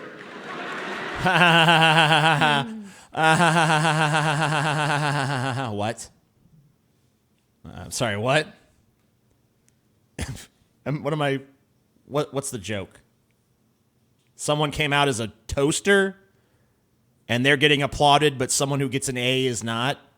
Is that the point? Is that how high school is now? I mean, it's been quite a while, been like half a lifetime now. So maybe that's how it is. Dude, I wish high school was like that in my day. If that was how you got accolades, shit. I'd have done great in school. Just showed up and be like, hey guys, I'm a fucking stapler. Yeah, TJ's a stapler, so brave. So brave. I mean, I don't know what to do when they start going off on these tangents about this alternate reality that's never been. Like, how am I supposed to respond to this shit? How many times can I just roll my eyes and say that's not how things are or have ever been? Like, what are you talking about, you psycho?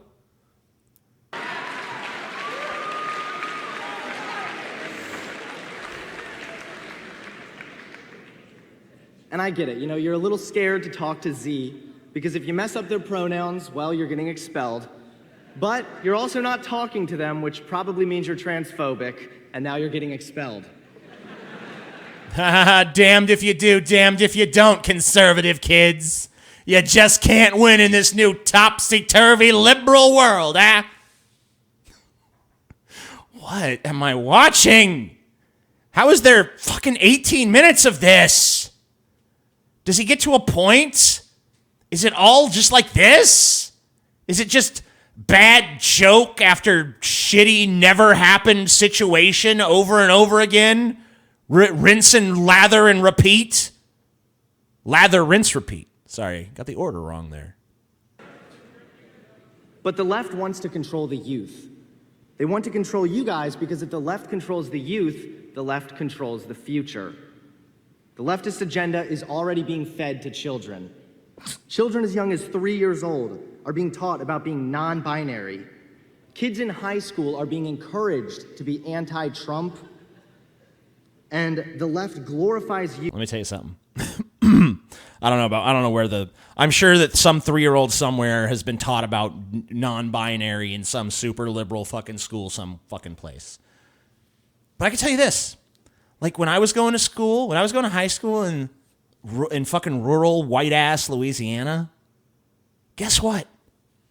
They didn't have any compunction about telling me how great conservatism was and how shitty liberals are.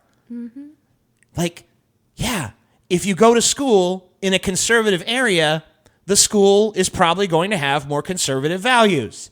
If you go to school in a liberal area, the school is probably going to have more liberal values. And guess what? I went to conservative schools and I went to liberal schools, and you know where I had more freedom? You know where I was more able to be myself? Liberal schools. You know why? When I came to a conservative school, they wanted me to cut my hair. You know why they wanted me to cut my hair? Because it's a distraction. My hair is so distracting that people around me won't be able to work. They'll just be too obsessed with my beautiful hair. A boy with long hair. Oh! Your hair is beautiful. Thank you, baby. That's a good point. 3-year-olds don't even go to fucking school. Maybe it was a daycare. Youth pushing the leftist agenda, and they ignore the youth who push against it. Once you get to college, you've already had... Conservatism is the new counterculture, yeah! The liberal agenda heavily pushed on you, but now it gets even worse. According to the Washington Times, liberal professors outnumber conservative professors nearly... Not an answer, TJ. Address the facts. I'm still waiting for one fact. There has not been a single fucking fact in his 4 minutes. Give me what fact should I have responded to? He hasn't said anything. He said nothing. The movie Jesus Camp is literally about brainwashing young children. Oh, yeah. Oh, yeah. You should also check out Kidnapped for Christ. Even more disturbing. 12-1. The left starts indoctrinating people at a very young age. As I mentioned before, kids as young as 3 years old are being taught about non-binary, privilege, coming out, being LGBT, and yes, even feminism. Where? Who? When? Why? Who cares? Yeah, I'm sure that there are 3-year-olds being taught that. There's also 3-year-olds being taught about how to hate commies and that guns are great and all this stuff. Yeah, there's kids being raised liberal. I'm not denying it. There's kids being raised conservative too. You don't think that's happening? Yeah, people tend to raise their kids to have their same value system. Sometimes it turns out that way. Sometimes it fucking doesn't. But everyone's raising their kids to share their values and sensibilities. No one is fucking raising their kids like, hey kid, I know that we're hardcore liberals, but we're going to raise you conservative. I know we're hardcore conservatives, but we're going to raise you liberal. Why would anyone do that? Of course people raise their kids in accordance to their own fucking values. Like, oh my God, what a fucking news flash, dipshit. Fuck. Example of this is a YouTube channel known as Queer Kids Stuff. Oh. Now, if the name alone doesn't give you herpes, it creates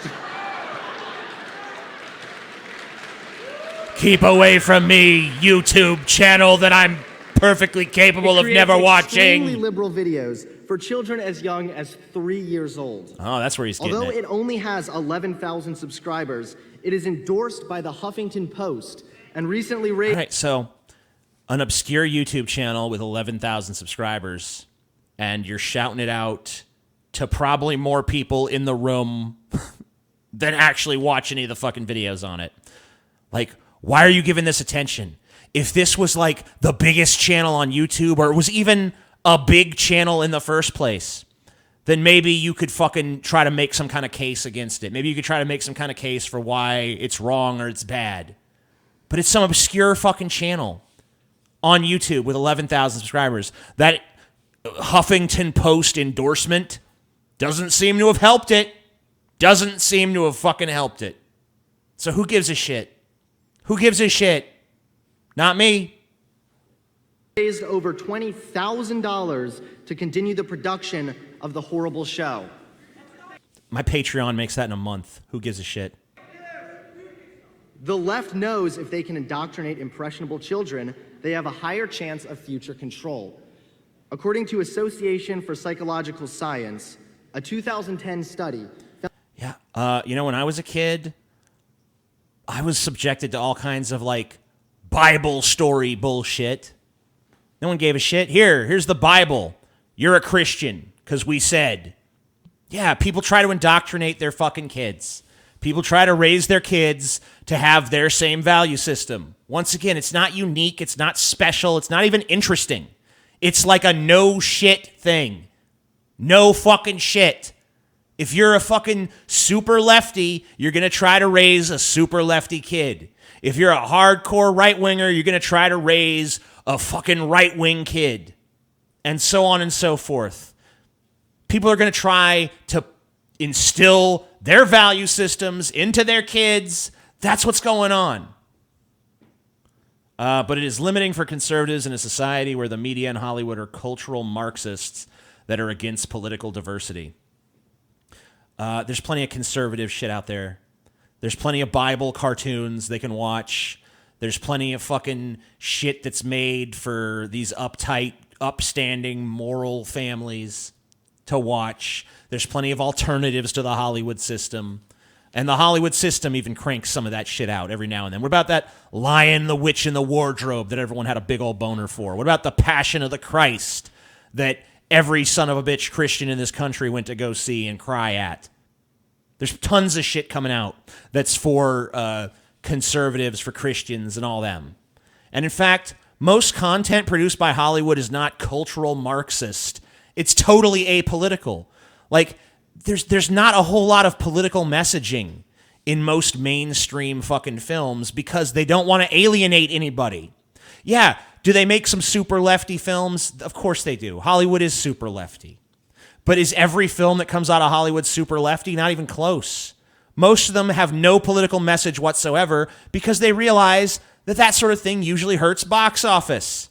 The only time they embrace any sort of new thing is after society is totally fucking okay with it. Society has to be absolutely in love with it. Were they doing a whole bunch of gay characters in the fucking 70s and 80s? No. If they had a gay character, it was just an over-the-top stereotype. But as society's come more and more accepting of gay people, that's when Hollywood trotted it out. They trotted it out based on how much they thought the public would fucking put up with it, would tolerate it, how much they thought it would draw money in and not repel money away. Because above all else, they're a money-making fucking business.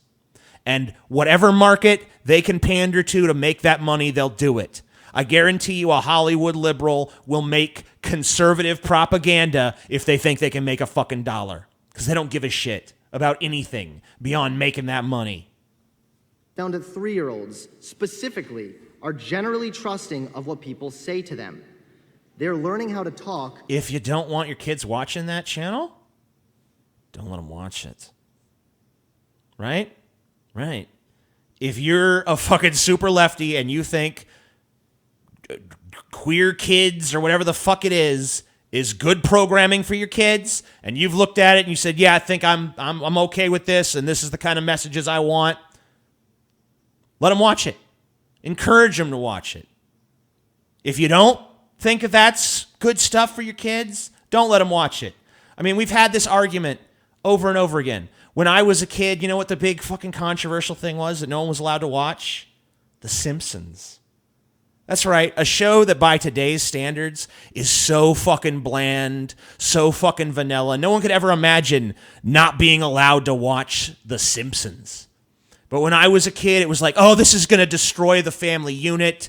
It's showing this dysfunctional family, and families should be about togetherness and love, and this family is totally dysfunctional, and they seem to hate each other a lot of the time. This is a bad message for kids, and this needs to be taken off the air. And after they got over Beavis and Butthead, it was Married with Children. It was Beavis and Butthead. It was Marilyn Manson. It was whatever. There's always been something that's, it's bad for the kids. It's bad for them, and we got to stop it. We got to stop it. At least those things I just mentioned, though, were actually popular. At least those things were something that people were actually tuning into and watching. This Queer Kids channel, who the fuck's watching it? Let me go to their fucking channel right now. Let me go to the fucking Queer Kids channel right the fuck now. Here we go. It's Queer Kids stuff. That's what it is. How many fucking views does their last video have? Is it 1 trillion? It's okay. Upbeat music. Get away. Don't ever fucking do that again. All right, let's see. Last video on their channel, 8.7 thousand views. Video before that. By the way, haven't even posted a video in the last 2 months. So that's 2 months ago views. 8.7 thousand views in 2 months. The one before that, 7.2, 6.3, 2.6, 6,000, 3.8, 3.1. No one's watching this fucking channel. I'm not buying this channel as the downfall of a new generation of conservative children. How effective of a fucking brainwashing tool is it if no one's even fucking watching it? But lack judgment and logic skills. When a 3-year-old sits down and is fed anti-science BS that there's more than 2 genders, they're more likely to believe it. It's amazing how desperate the left can be. If you can only further your agenda by trying to brainwash naive children, your agenda might be stupid. Yeah, conservatives don't teach their children about the greatness of the military and the flag. I mean, we were just talking a moment ago about the Pledge of Allegiance. Every day, school kids across this country have to stand up, put their hand over their heart, stare up at a fucking flag, and recite an oath of loyalty to it. That seems more like brainwashing to me than some optional to watch YouTube channel that no one's watching. Okay? I know conservatives teach their kids about guns. I know they teach them about hunting and fishing and ATVs and whatever the fuck else Heartland America has a big old fucking boner for. Why should it be any different for liberal America? Why is it just teaching your kids what's what if a conservative does it, but if a liberal does it, it's brainwashing? Oh, it's brainwashing. Ooh. So scary. But this is just one of the many ways the left tries to indoctrinate young children and eventually gain control. If they miss you when you're an impressionable child, they will try again when you're older. When the tragic shooting took place in Parkland earlier this year, there was a clear bias in the amount of media coverage that the anti-Second Amendment puppets David Snot-Nosed Hogg and Emma Gone Crazy received over the pro-Second Amendment Kyle Kashav. It may be at a more subconscious level. Wow, I can't believe that students who were at a school shooting who came out in favor of gun control got more press coverage than students who wanted to keep the status quo. So odd. I mean, let's be real. There was a huge movement of high schoolers in the wake of that shooting. And in fact, the majority of that school came out and was like, we need some gun control shit. We don't like this. It was a huge movement. The pro-Second Amendment students across this country, there was like 8 of them. It just wasn't sizable. There was no fucking actual force behind it. Because guess what? A bunch of kids who just got shot at, you know what they're not looking to do? Go defend guns. I mean, like, it's like if I fucking come to your house and fucking stab your mother in the face. You're not going to be like, you know what? We need more lax home invasion laws in this country. You wouldn't do that because you'd have to be a retard to do that. You'd have to be a total fucking idiot. So yeah, a bunch of people who just got shot at, chances are they're going to be like, you know what I don't like? Guns. Go fucking figure. But do you really think that other young people aren't taking note of the amount of attention, rewards, and praise these teens received for upholding and pushing the liberal side? The left knew what they were doing. They made David... Yeah, there was tons of conservative backlash against those kids. That's why you can go up on a podium on a stage and say, David Snot-Nosed Hogg, and people go crazy like it's the greatest insult they've ever heard. That's why you could do that. That's why a huge crowd of people are like, woo, fuck him. There's tons of people in this country who have the attitude of, woo, fuck him. But you know what the majority of this country believes in? Gun control. It's not even a fucking thin margin. The vast majority of this country believes in gun control. It's not a fringe, okay? It's the mainstream fucking position.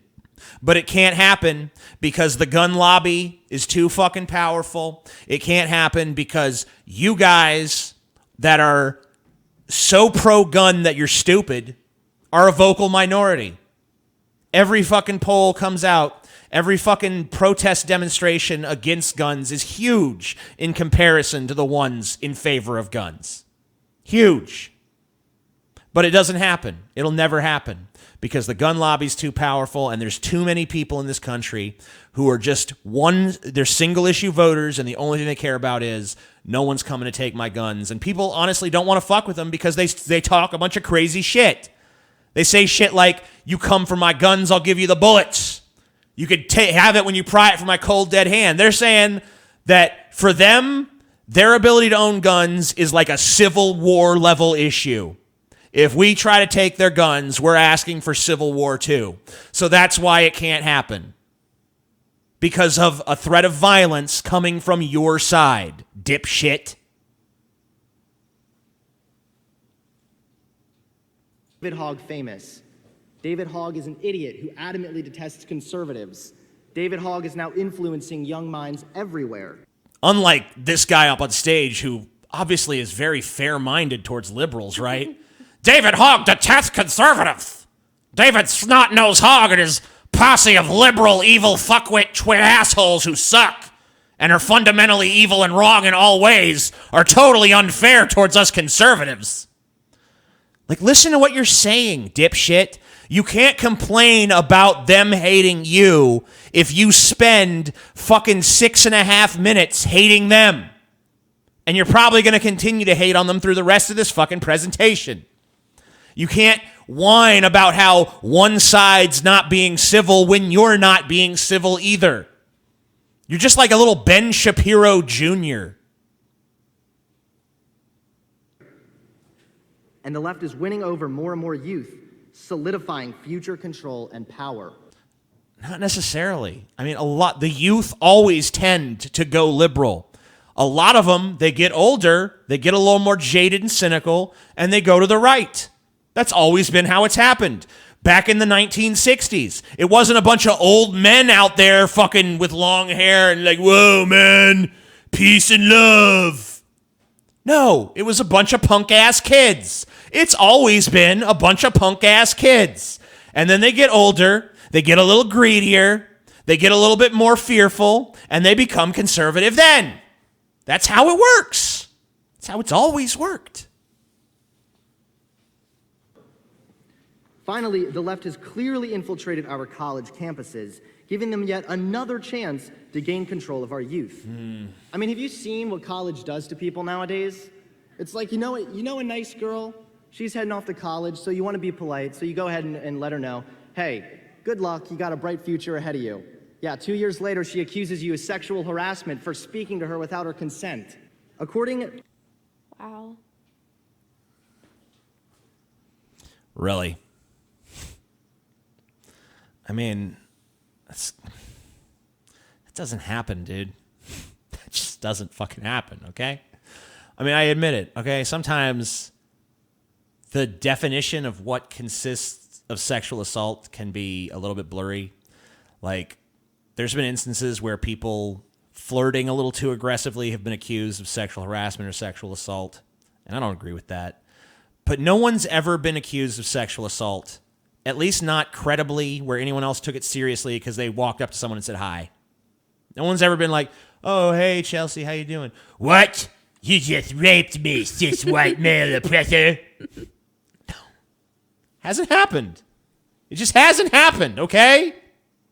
To the Higher Education Research Institute, a study conducted with over 140,000 first-year students attending 200 different public and private institutions, 71% believe they should ban racist and sexist speech on campus, and 43% believe they can ban extreme speakers from their campus. After the election, campuses everywhere supported anti-Trump hysteria, further validating the liberal agenda, the enticement of our youth to further gain control. Look, I mean, I'm obviously about as pro-free speech as you can get.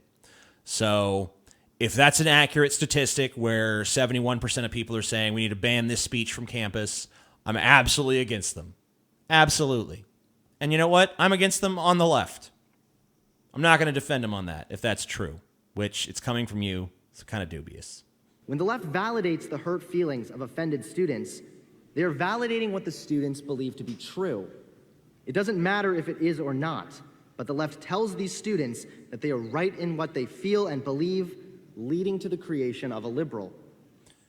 I mean, like, we could take the example of the gay wedding cake thing where, you know, the baker didn't want to bake the gay wedding cake. And then he played the victim, and all the conservatives are like, yeah, you tell him, buddy, stand up for America. Or what about the fucking clerk over, I think it was in Kentucky, who wouldn't issue gay marriage licenses? And Mike Huckabee and Donald Trump and all kinds of people showed up to pat her on the back and be like, oh, you're amazing. You're such a victim. You're such a hero. Like, yeah, people show up to side with symbolic figures who to them exemplify whatever their ideal is socially. Like, why do you keep taking things that are just part of the human condition and attributing them to the left? Like 90% of your criticisms of the left, maybe even more, could just as easily be pointed at the right, and they just work just as easily. It's just like you have like you have a confirmation bias, sample blindness. It's like anything that confirms my viewpoint is true, anything that contradicts it, I don't even see that. Nuh-uh. Nope. I'm blind. Thank you, Rose Artist, for supporting the show. I can't take any more. What's next? Oh, okay. Lauren reacts to Obama slamming GOP in campaign speech. I don't know if this one will be any good, but we're going to check it out. Remember when Hillary Clinton said this on the campaign trail in 2016? You could put half of Trump supporters into what I call the basket of deplorables. Well, now former President Obama is sharing his own ideas about millions of Americans ahead of the Trump supporters totally loved that. They go around calling themselves deplorables now. I mean, if anything, they should thank her. She named them, and they love it. Midterms. Neither party has been exclusively responsible for us going backwards instead of forwards. But I have to say this. Over the past few decades, with some suspicious editing, but okay. Politics of division and resentment and paranoia has unfortunately found a home in the Republican Party. Oh, really? So here to weigh in on this rhetoric, Fox News contributor Tomi Lahren. Great to see you, Tomi. Oh, good to see you guys too. I wonder, isn't it always wonderful? Let her talk. You invited her on the show. Let her fucking talk. To be reminded by President Obama everything that's wrong with this country. I really miss his take on it. He's back. So what do you make of his return and his indictment of Republicans? And he won't even call him President Trump. He won't even use that phrase. Well, again, as we saw, Hillary Clinton attempted to do this in 2016. It failed miserably. I know that the Democrats think because President Obama is more likable than Hillary that suddenly this is going to be effective and it's going to work. Identity politics did not work in 2016. It's not going to work during the midterms. That wasn't identity politics, though. Where was the identity politics in that statement that you showed? It's not going to work in 2020. This tactic is old. It's played out. And the American people, quite frankly, are sick and tired of it. You know, Tomi, I found... Are they? Because, I mean, the latest opinion polls don't really seem like they're too favorable towards Trump. Kind of seems like, you know, he's way more unpopular than he is popular. So, seems like it might be working. I don't know. I mean, this is just kind of like the same thing Fox News did during the Bush years, honestly, where they're just like, nope, nothing to see here. The country's not on fire. Don't worry. Everything's fine. Everything's good. Oh, these liberals, they're trying to craft the narrative, but no one's buying it. No one's buying it. Meanwhile, Bush's approval ratings, woo!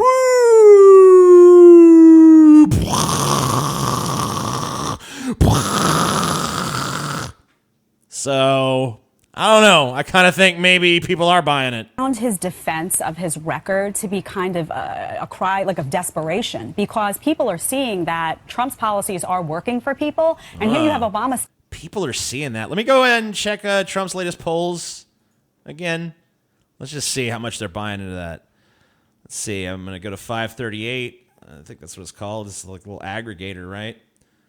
Yeah, so this aggregates all the polls from all across the country.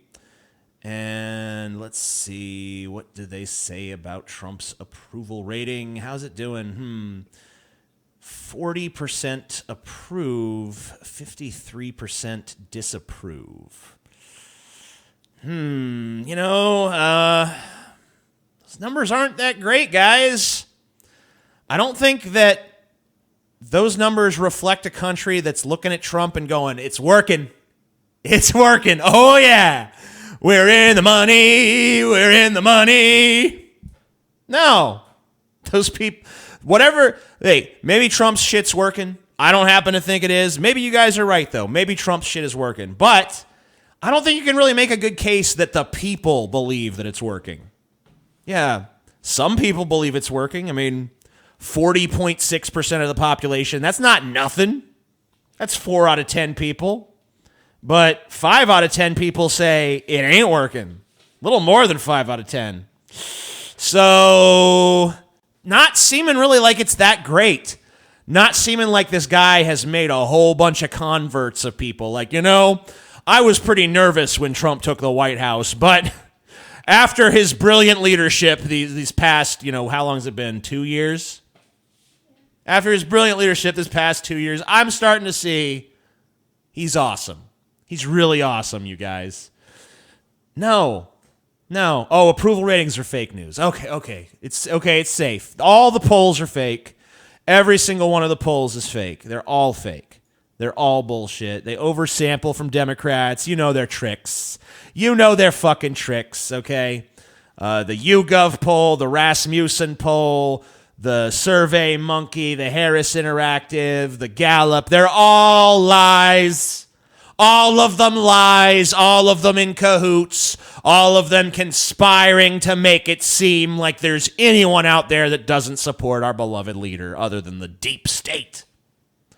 I guess the real test is going to be whether or not there actually is a blue wave when we do the midterms. But that'll really tell us. Stepping in and seizing the whole moment and making it about himself. So do you think people can see through that and they're looking at their pocketbooks and saying, I have more money in my wallet? Who's looking at their, I guess if you're a millionaire, you're looking at your pocketbooks like, ooh, more money in my wallet. But everyone knows the wages of the working class have been pretty much frozen for decades now. So I don't know who's looking at their pockets like, ooh, now that Trump's president, money, money, money, money. Do you remember that big Trump tax breaks for the corporation that was supposed to give everybody raises and shit? Yeah. The Starbucks Corporation promised us a raise. It was all advertised. Everybody kept talking about it. We finally got it. It was like 0.2% of our salary. Yeah, how you feeling about Trump now it's with great. that extra 0.2% in your pocket, Chelsea? It's been great. Woo! I was wondering where you got the money for that brand new Cadillac. I know. I'm rolling in it. Oh, now. shit. Speaking of the mic, baby. My taxes are lower. I'm disregarding this speech and looking at the results. Well, it's really funny because President Obama has this wonderful ability to... Why am I listening to this high schooler talk about this shit? Like, once again, just memoirs from an alternate reality. Nothing to do with anything that's actually happening. Just total bogus bullshit. Oh, it's my favorite buddy, Jordan Peterson. Okay, well, this is a video from Jordan Peterson called How Pornography Affects on Young Men. That's not good grammar. Anyway, I need a break before I can tackle any Jordan Peterson. I'll be back. We're going to be doing this for a while, guys. Don't worry. All you losers got nothing better to do on Saturday night. I'm with you.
Oh, yeah. Welcome back. We got some Jordan Peterson. Let's get into it. What do you think the effect of free and widely available pornography is having on young people, especially men, in our society at this time? Well, I think it's like Treasure Island in Pinocchio. It's all pleasure with no responsibility. That's deadening. It's parasitical in a sense, and I don't mean. All right. Fuck me. Let's start over. You know what? Let's take a moment to talk to our chat before we start this. What do we got going on, chat? How you doing tonight? How you motherfuckers doing? King Bezos, all bow and grovel at his megalomania. All right. Capitalist pigs, you'll see my goulash real soon. I think you misspelled gulag, dude. Cancer, Kermit time. Yeah, it's time for the Kermit perspective. It's time to know. DP watch this tonight. Well, I'm about to watch it too. We love you, TJ. Well, I love you as well, Wafu Lord. You're great. No anime titty for you, bucko. Just checking in on you, Saul. TJ Kirk, thank you for your passion and intelligence. Thank you. Say my name, baby. Bud Toker. Stop having fun, bucko. TJ, do a funny. Oh, don't worry. There'll be plenty to laugh at once Jordan Peterson begins. TJ makes me do drugs. I don't make you. You choose. You choose, sir. Jordan Peterson is way out of your league. Really? Well, let's see how out of my league he is. What do you think the effect of free and widely available pornography is having on young people, especially men, in our society at this time? Well, I think it's like Treasure Island in Pinocchio. I know what effect it's having on them. Boners and wet pussies. All pleasure with no responsibility. That's deadening. Is it though? Is it really? Like, I mean, I guess that right after you come, there is kind of a moment of like, oh. I mean, that's why the French call the orgasm la partie morte. La partie morte? What? I don't know. I'm not good with French, but it means the little death. Because, yeah, it's a little draining for a second, but you get right back into the groove of things, you know? You know what's really actually deadening to people is all responsibility and no pleasure. It's working at a fucking gas station. That's deadening. Working at Subway. That's deadening. Working some menial shit job where it's all responsibility and no pleasure. That's what's deadening. All pleasure and no responsibility. That's a good fucking time, Jordan. So, afraid I gotta disagree once again with your brilliance. Your out of my league, out of my depth brilliance. Parasitical in a sense. And I don't mean that, I'm not making a value judgment. I mean, it's no wonder the young guys are caught up in this because it's an unbelievably powerful technology. It drove the... It's not, I mean, not really. People have always had porn. You know, for as long as we've been able to depict things, there's been pornography. As soon as a caveman figured out that he could draw on a cave wall, there was a stick figure with some big old titties that he stared at late at night and was like,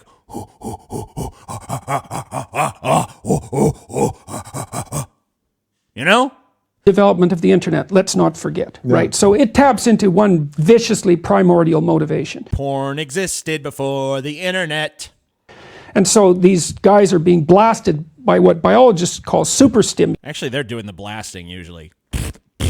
All the time. So imagine that there's a biological stimulus that has an effect on you, and then you can magnify it. And the typical porn actress, not the amateurs, but the professionals, have their sexually provocative physical elements exaggerated. Mm-hmm. And so... I mean, sometimes the amateurs too, you know. Men are very visual in terms of their sexual processing. And so, you know, the guys are pulled into it, and they're pulled into it also by curiosity. But I think that ethically it's not good. It's not good. It's... All right. Let's hear an explanation as to why. It's an easy out. That's the other thing, you know. What's wrong with that? I mean, all I'm hearing so far is it's pleasure without responsibility, which sounds awesome, and it's an easy out, which sounds awesome. Where's the part where it's not ethical come in? Explain that. Get to that. What you should be doing is going out and finding someone to have a relationship with. Okay. And plenty of people, lots of people have relationships and look at porn. Plenty of people who look at porn find people to have relationships with. And you know what? The people who don't find relationships, it's because they've chosen the porn over the relationship. And as far as I'm concerned, it's a valid decision. Relationships are hard. They're hard. They're difficult. Not everything, a relationship isn't always fun. A relationship can be a fucking pain in the ass. So some people do say, yeah, I'd rather just jerk off to porn. And some people have no choice. Some people are just not desirable. No one wants to fuck them, or they think they're more attractive than they are, so they think they deserve a higher caliber of mate than they actually do, according to biology. And so they can't get laid. And so they look at porn. And so they jerk off. And what's the problem? Where's the problem come in, Jordan? Want to read some good porn? Read the Bible. A bit wordy, though. Yeah. Those long genealogies, man, this is tough to get through. It's hard to fap to those, you know. Ezekiel begat Mordecai, and Mordecai begat Rommel, and Rommel begat Peterson, and Peterson begat bullshit. If you can gratify yourself with no transformation, but let's say you can't find someone, well, then you might... If you can gratify yourself with no transformation. Let me think about that for 1 second. Oh, it's gibberish. Okay. I'd say that's an indication you should change. Mm-hmm. It is, in fact, an indication that you should change. Because what better indication... I love that. Because...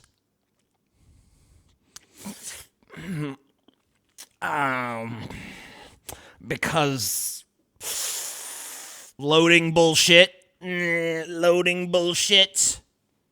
The transubstantiation of the inversion of the outward self into the inwardness of beingness and everyday actualization. What? Just fucking make a point. Make a fucking point, Jordan. Indication are you going to get then that no one wants to be intimate with you? Right. It's the ultimate rejection, and that's partly why men are terrified of it, and I understand that. And I also understand the MGTOW guys, who are... MGTOW. All right.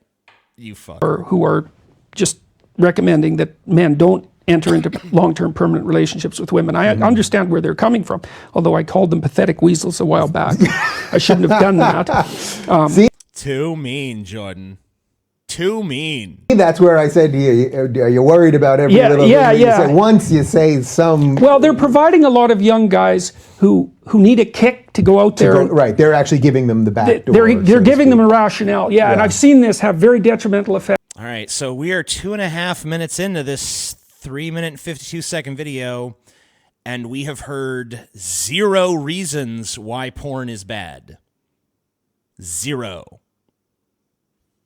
Just saying, maybe we should get to that. I don't know.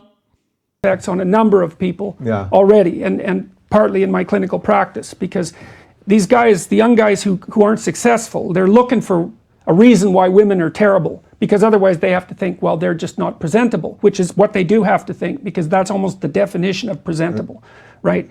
So, and then the MGTOW guys give them a rationale. We are in a gynocentric world, and females have got control, and they'll wipe you out if they have the opportunity. It's like, well, some females will do that to some guys some of the time, and sometimes it's brutal. I've had clients who've been dragged through the court systems and just ruined. And I was... You see, the metaphysical substrates of porn cause the corruption of our lobster-based hierarchy. Yeah, that's what I'm getting so far. Unable to help them. I did everything I could to maneuver and negotiate and plan and strategize so carefully to get them to do everything right. And it didn't help. I mean, the court systems can be absolutely brutal to men. It's awful. Yeah, that's really interesting. So the guys that are taking the easy out on that, so to speak, and disconnecting from having those relationships, in a way it's the same, it's just a different out that porn is replacing for that human connection to it. So that's... Well, that was a waste of fucking time. He said nothing. He said literally fucking nothing. He talked for 4 minutes. He said nothing. There was literally nothing for me to even address in that. He never got to a single goddamn reason why porn is bad. He never talked at any length about the promise of the title, which is how pornography affects young men. It never came up. He talked about it. He talked around it, I guess. But he never really addressed it. What am I supposed to do with it? What am I supposed to do with it? Could someone try to tell me what the fuck was just said? Could someone try to tell me what the point was of that? Could someone try to translate Jordan Peterson's ranting, raving, empty, vacuous bullshit into something discernible that I could respond to? Alternative name for this video you're showing: Kermit the Frog explains why porn is bad. Here's $5. Love what you do, TJ. Thank you. What is it? Can someone tell me? He did. You just didn't agree with what he said. No. Bullshit, Devin. What did he say then? Devin? What the fuck did he say? There was nothing he said. All he said, it's pleasure without responsibility, which that's not a point. That doesn't mean anything. Prove that's bad. He said it's deadening. It's not. He says it's a way for men to avoid relationships, which I guess for some people it can be, but plenty of people look at porn and have a relationship. Lots of people. Pretty much every man in a relationship is also looking at porn, and there's tons of men in relationships. So he didn't say anything. I'm sorry to fucking tell you, but your fucking vaunted hero, Jordan Peterson, who you claim is so brilliant and so insightful, just spent 4 minutes saying goddamn nothing.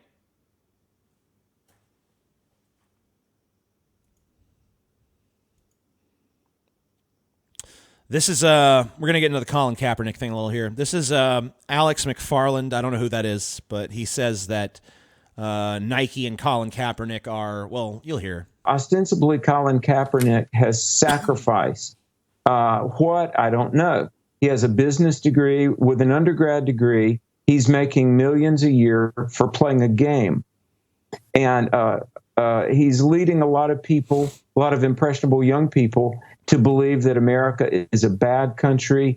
The national anthem is not worthy of Colin Kaepernick's, vaunted recognition. So he's going to kneel. He will not salute the flag. He will not stand for the national anthem. Let me say, I believe that what he's doing to turn our young people against America is, in a long, circuitous way, really contributing to the subversion of our Constitution and is therefore borderline treasonous. First of all, it's the Constitution that protects his right to not stand for the national anthem. So there's that. Also, thanks for the new word. I had never heard the word circuitous before. It means having a circular or winding course or not being forthright or direct in language or action. So I can use that very easily when I'm talking about many of the people I look at here on this show. So thank you for the word circuitous. As for this idea that not standing for the national anthem is borderline treasonous, no. Treason is when you betray your country to enemies of your country. Standing up for what you believe in, that's about as American as apple pie, you son of a bitch. So fuck you. You're insane. But let's take a look at Colin Kaepernick's actual Nike commercial. I saw it today in a restaurant where I was getting some fucking delicious ass mozzarella sticks. And I couldn't hear it, but I saw it. So I want to hear what it actually has to say. I've not watched this yet. I'm going to react to it as it goes. All right. Skater. If people say your dreams are crazy, if they laugh at what you think you can do. Whoa, that kid ain't got no legs, man. Stay that way. Because what non-believers fail to understand is that calling a dream crazy is not an insult. It's a compliment. Don't try to be the fastest runner in your school or the fastest in the world.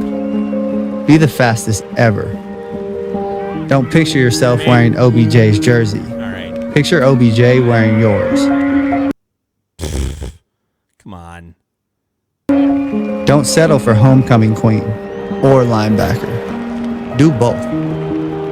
Lose 120 pounds and become an Iron Man. You know what? God damn it, he's right. I'm going to lose 120 pounds and become an Iron Man because I am inspired by the words of Colin Kaepernick, one of the most mediocre quarterbacks in NFL history. Oh, yeah. Why is a guy who was never that great of a player in the first place telling me that I need to be the best in the fucking world? He wasn't. He never was. Sorry. He's not like some god tier fucking quarterback. He wasn't just cut because he was controversial. He was cut because he really wasn't that fucking good. A brain tumor. Don't believe you have to be like anybody to be somebody.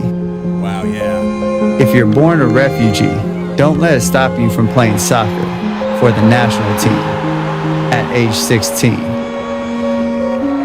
Don't become the best basketball. I mean, it's not the fact that you're a refugee that stops most people from playing soccer professionally. It's that they don't have the talent to do that. This whole commercial seems to be about saying, be the absolute best in the world at what you're doing. Well, most people don't have that fucking capacity. I mean, it's just not realistic to expect that everyone's going to be the best. It's impossible. Basketball player on the planet. Be bigger than basketball.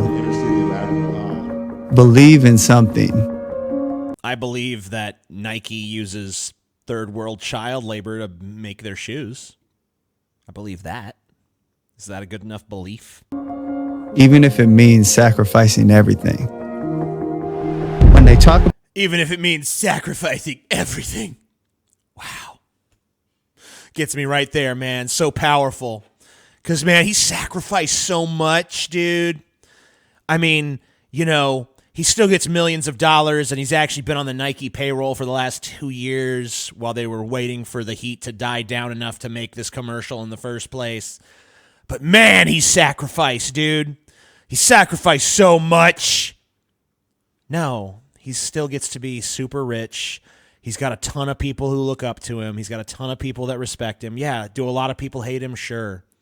There's tons of people who are hated by a huge percentage of the population of this country, but still are powerful. Like, what about Nancy Pelosi?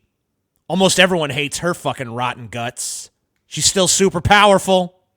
She's still got a position that most of us would kill for.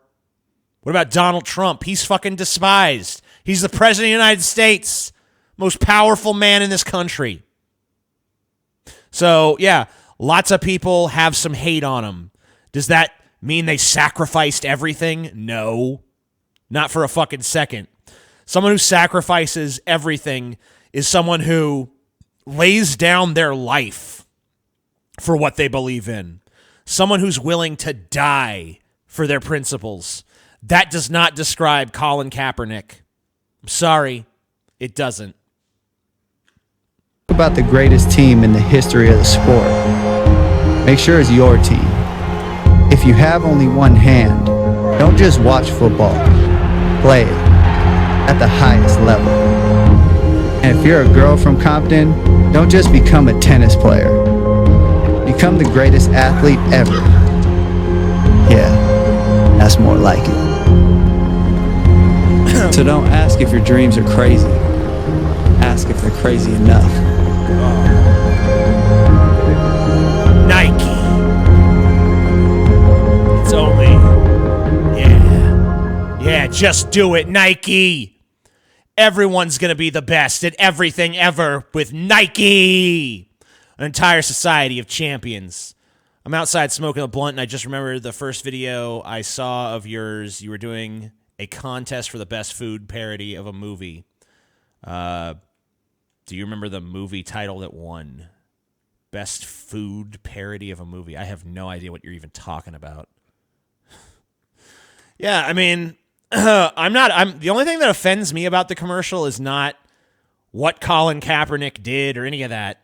It's this idea that everyone just needs to be the champion. Everyone needs to be not just the best runner on their block or at their school. They need to be the best runner of all time. And whatever you do, you need to be the best of all time. And if you're not that, then what are you even fucking doing? I mean, look, if this was all about, hey, we should all aspire to be the best that we can be, that'd be one thing. But this isn't saying that. This is saying everyone should just be the best. Not everyone can be the best. There can only be one best. Like, how many fucking millions of people watching this commercial want to be the best football player? Like, I'm going to be the best quarterback of all time. You know how many of them get to be that? Maybe one. Maybe one. Maybe not even one.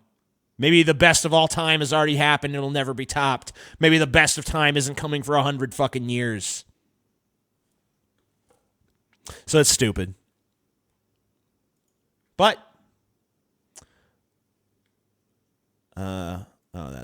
I don't really know what to do with that. So, anyway, this is the problem with ass culture. Alright, you crisp millennial onion booties. Today we're going to talk about the modern fixation with the female posterior and what that says about our regressing culture. Alright. Now, I'm not trying to impress upon you the idea that in the past, in the West, this part of the body was not sexualized. I'm sure it was. The difference is it wasn't quite as pervasive. Now it's everywhere. Now it's like almost a religion of sorts. And for me personally, as long as it's round and it's firm, that's good.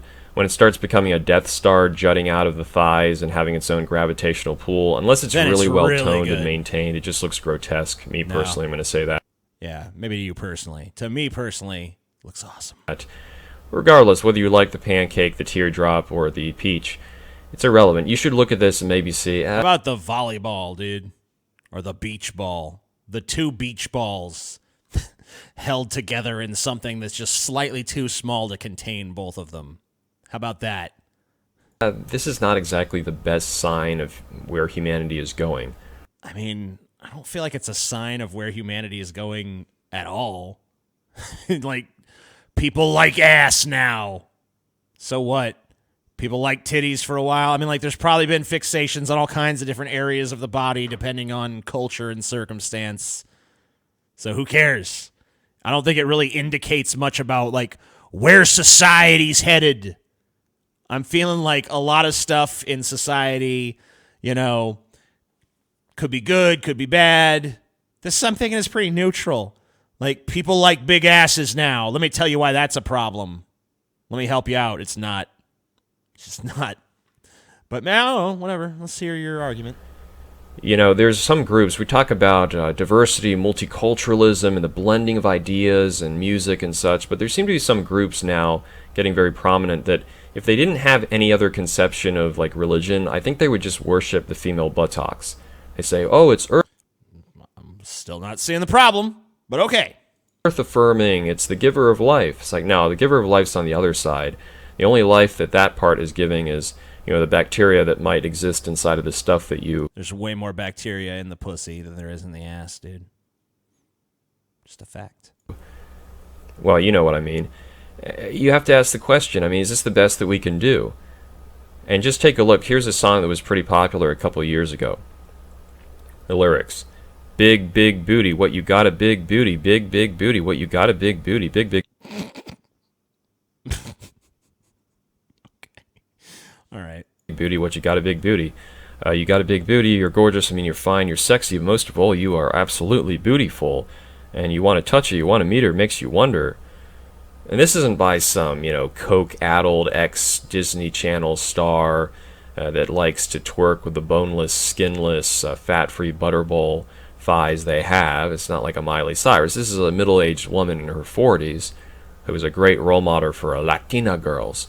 This is what she's putting out to jumpstart her fading career. And then you have not just there, I could talk about rap, but that's kind of obvious. And we have, here's an example, there's a song a couple of years ago. She was shaking that money maker like a heartbreaker, like her college major was twisting and tearing out a Friday night. Dude, I don't know what to fucking do with this, dude. I don't even know. How do I make what I just saw funnier than it was? Like, okay, man, please, I'm begging you, dude, get to the fucking point. Let's do this. Let's tell me why it's bad. I get it. I mean, like, we all know society is obsessed with ass right now. We got it. You don't need to sing every fucking song about ass. Let's get to the fucking part where you say why it's bad.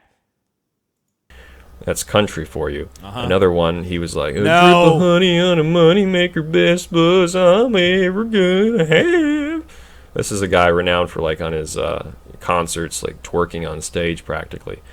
And so this is where we are. You look great. When are you stopping by the Non Sequitur show for a visit? Write me on Twitter. I'm not familiar with your show, but we could talk. In fact, there are now debates over this. People take it very seriously. Like, there's some groups that say the act of a woman, like, getting on all fours and gyrating her hips or shaking her butt, that's something they copyrighted with Yogi Bear back in 300 BC along with the iPad, and then the Arabs, I guess, stole it.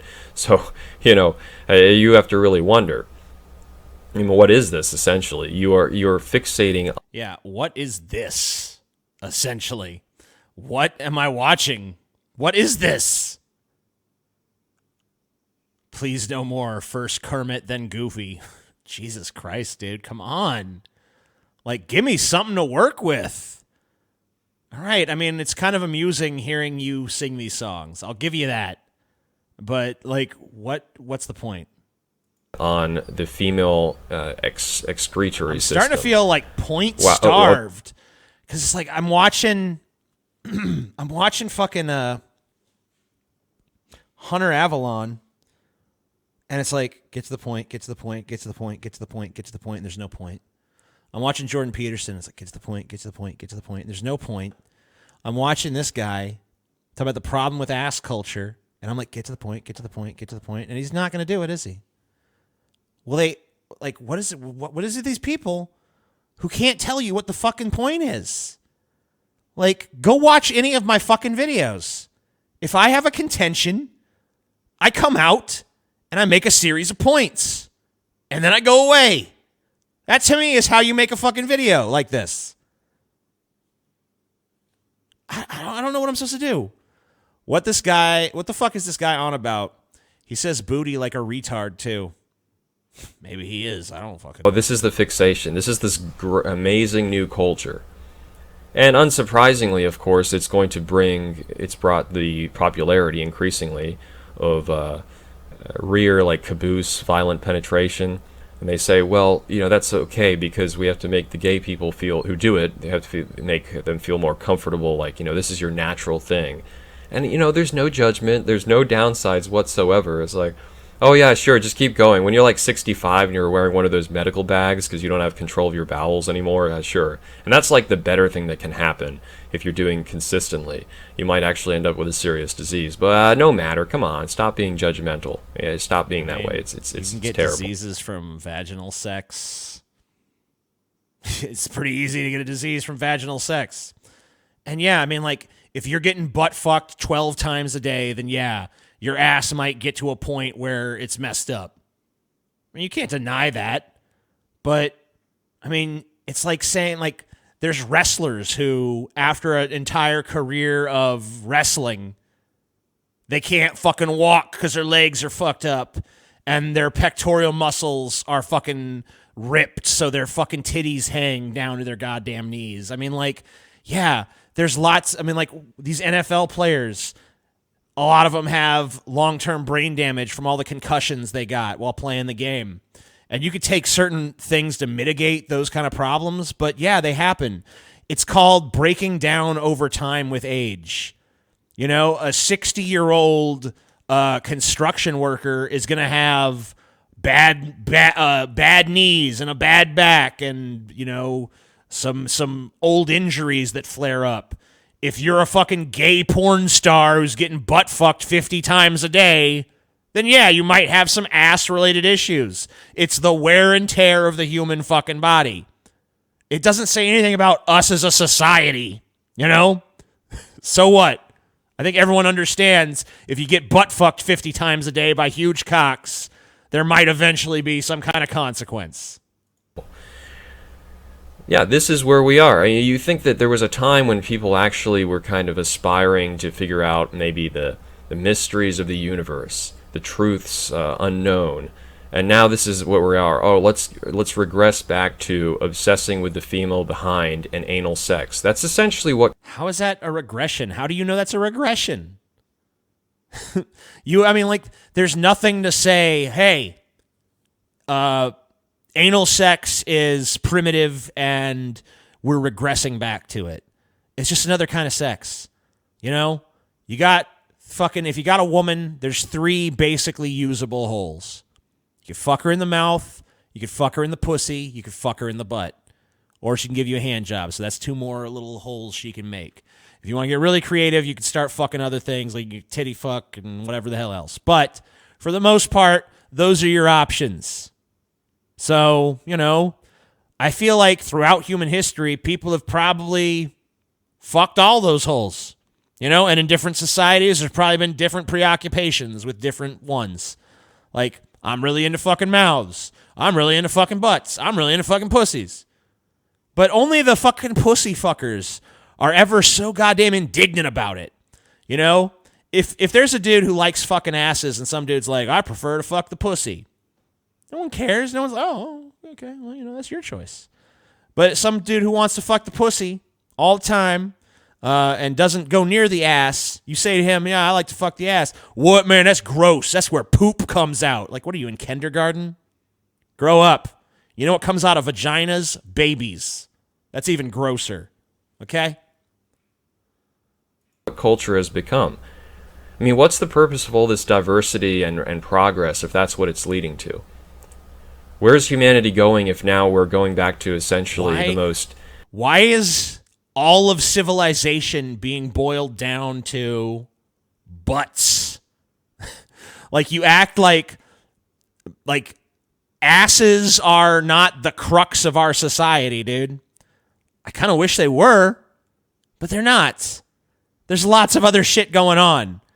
Like, asses are but one thread in the great human tapestry. So why are you reducing all of our society and all of our societal progress down to just that one thing? It seems to me like you're the one who's super fixated on asses, dude. Seems to me like you're the one with an unhealthy obsession. You're the one who's saying that our fixation with asses is tantamount to the entirety of our culture. That's stupid.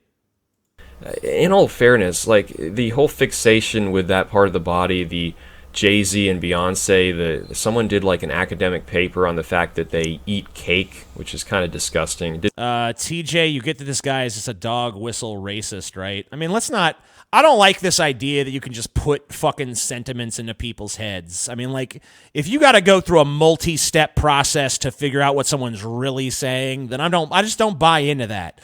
I understand the argument you're trying to make.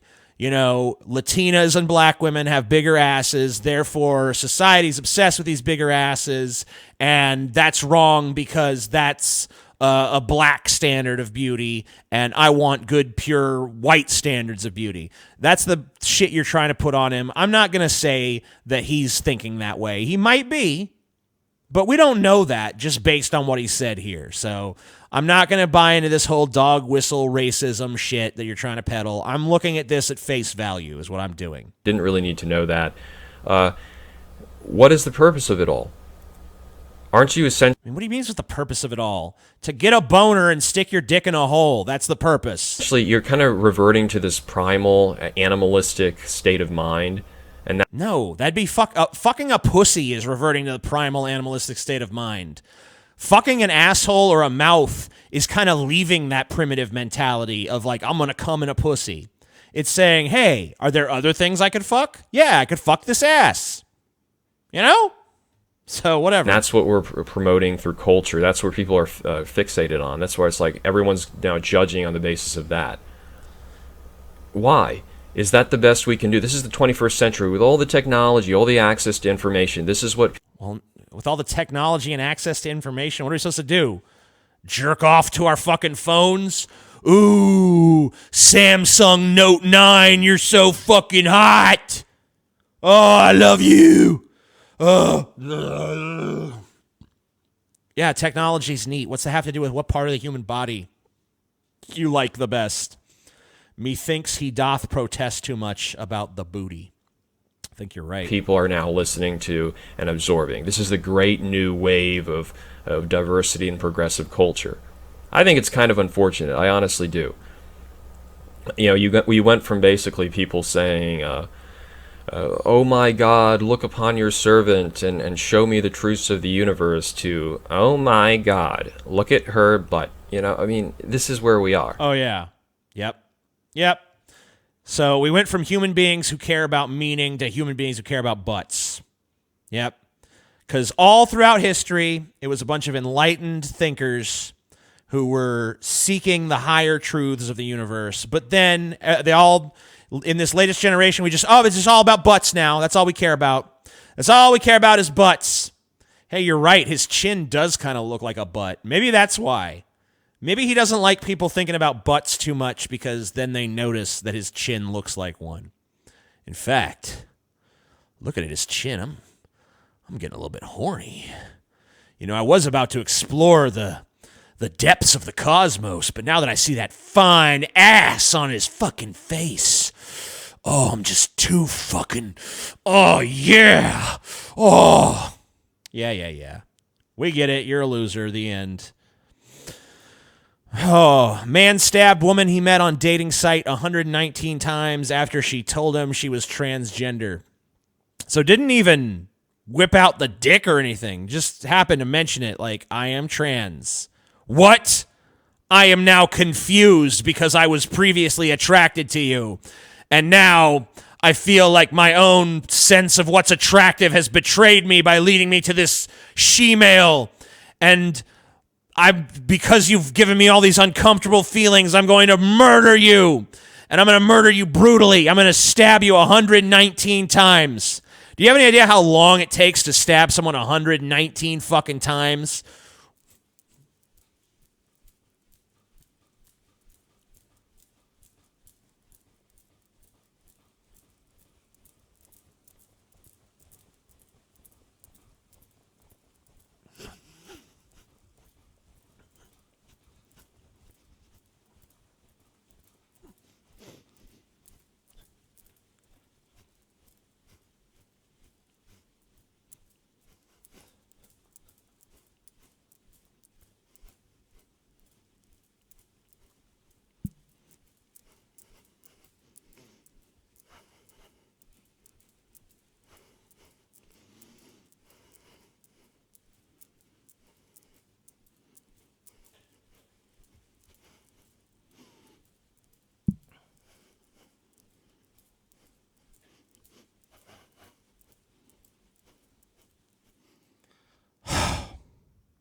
That long.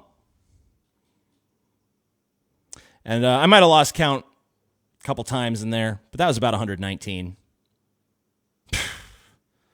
Jesus fucking Christ. So it takes that long to even do it. So you can't say like, oh, I just snapped in the moment. You know, because if you snap in the moment, it'd be like, you son of a bitch, oh shit, I just murdered somebody. Nope. 119 times. That takes sustained hatred, sustained violence, and over nothing. Not even like, I had sex with this person. Maybe he did, I don't know. Let's see. Jwania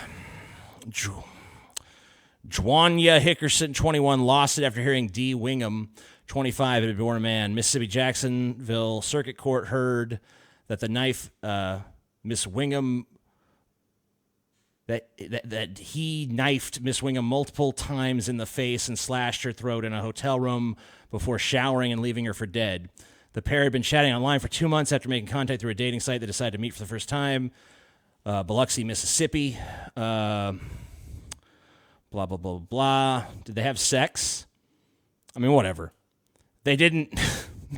Whether they had sex or not, no reason to stab someone 119 times. No reason whatsoever. They had sex. I don't know. I don't see anywhere that says they did. It says they were in a hotel room, so maybe they did, or maybe they were about to.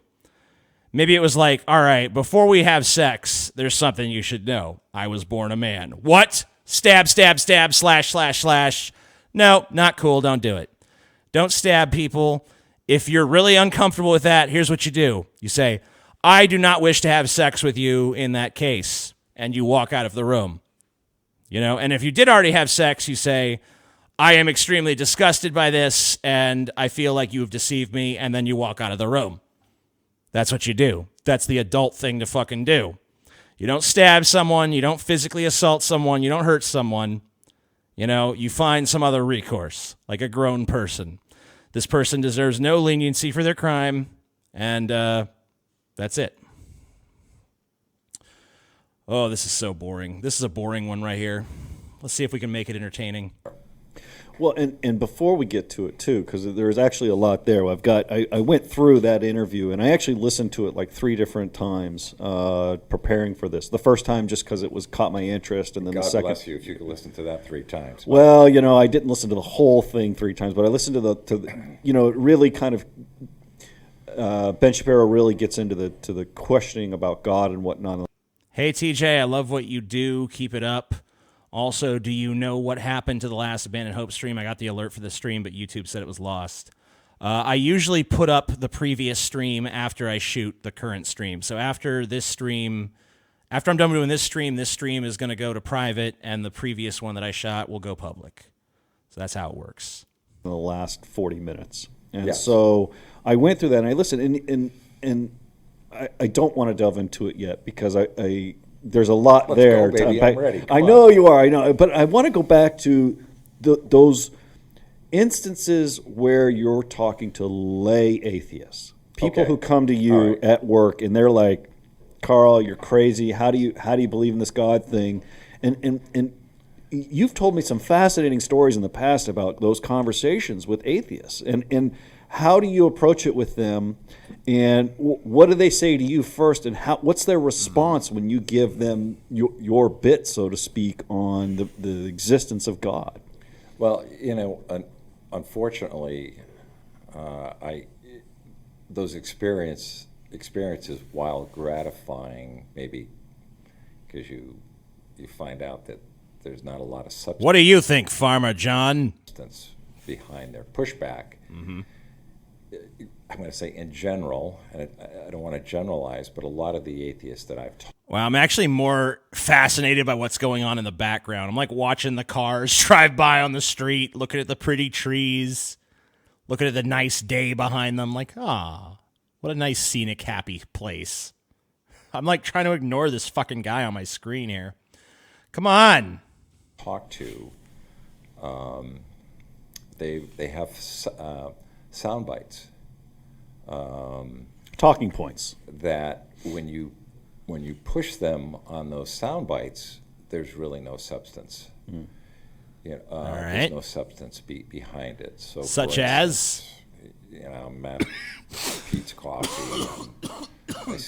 I see a friend of a friend and say, "Hey, get to church," and such as, "No, haven't seen you there," and such as, says, "Oh, I mean, right after me. Oh, you're a believer."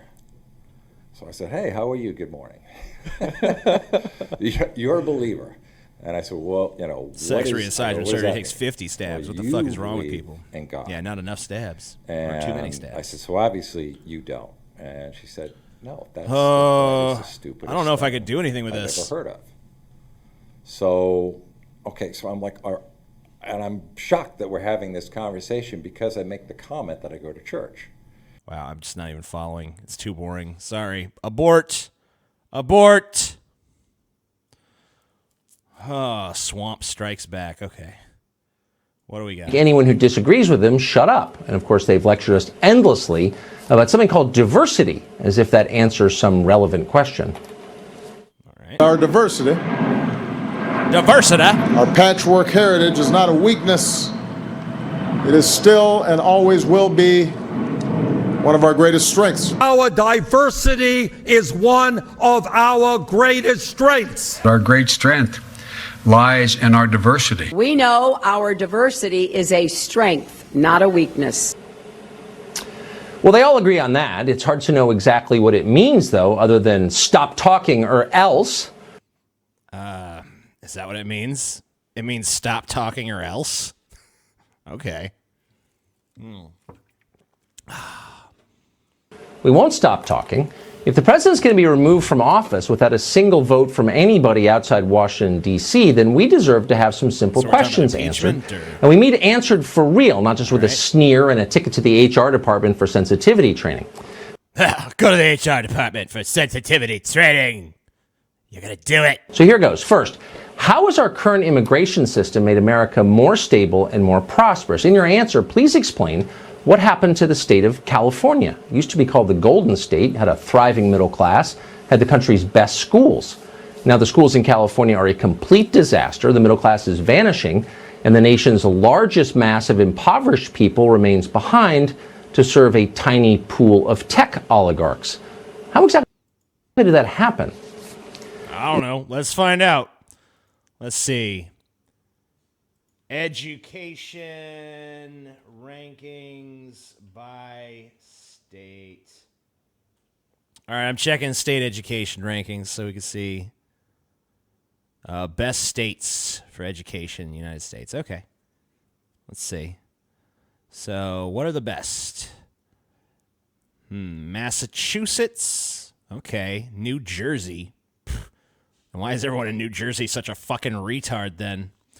I saw the Jersey Shore. Don't try to deceive me. Utah. That's a conservative state. Massachusetts, though, number one. not really a very conservative state. New Jersey, kind of a mix. New Hampshire, Iowa, Washington. Washington's a liberal state. Iowa's kind of a purple state. New Hampshire, I'm not sure.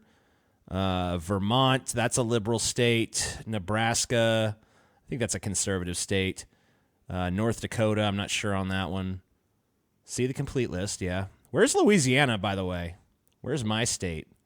Oh, I'm 49th. 49 out of 50 states. Let's see. South Carolina, yeah, okay. Where's California on here? California is pretty much the middle of the pack at number 26. So I don't know if you can really say they're like the worst when they're kind of in the middle. So what was the question again? It was about diversity, right? How is our current immigration system made our country better? I mean, I don't know. It's given us different laborers, right? You know, I mean, are you talking about the illegal immigration or are you talking about legal immigration? Because don't you conservatives, when you're backed into a corner, usually tout that people should come here legally, but now you're saying that the legal immigration system sucks too? I mean, what do you want?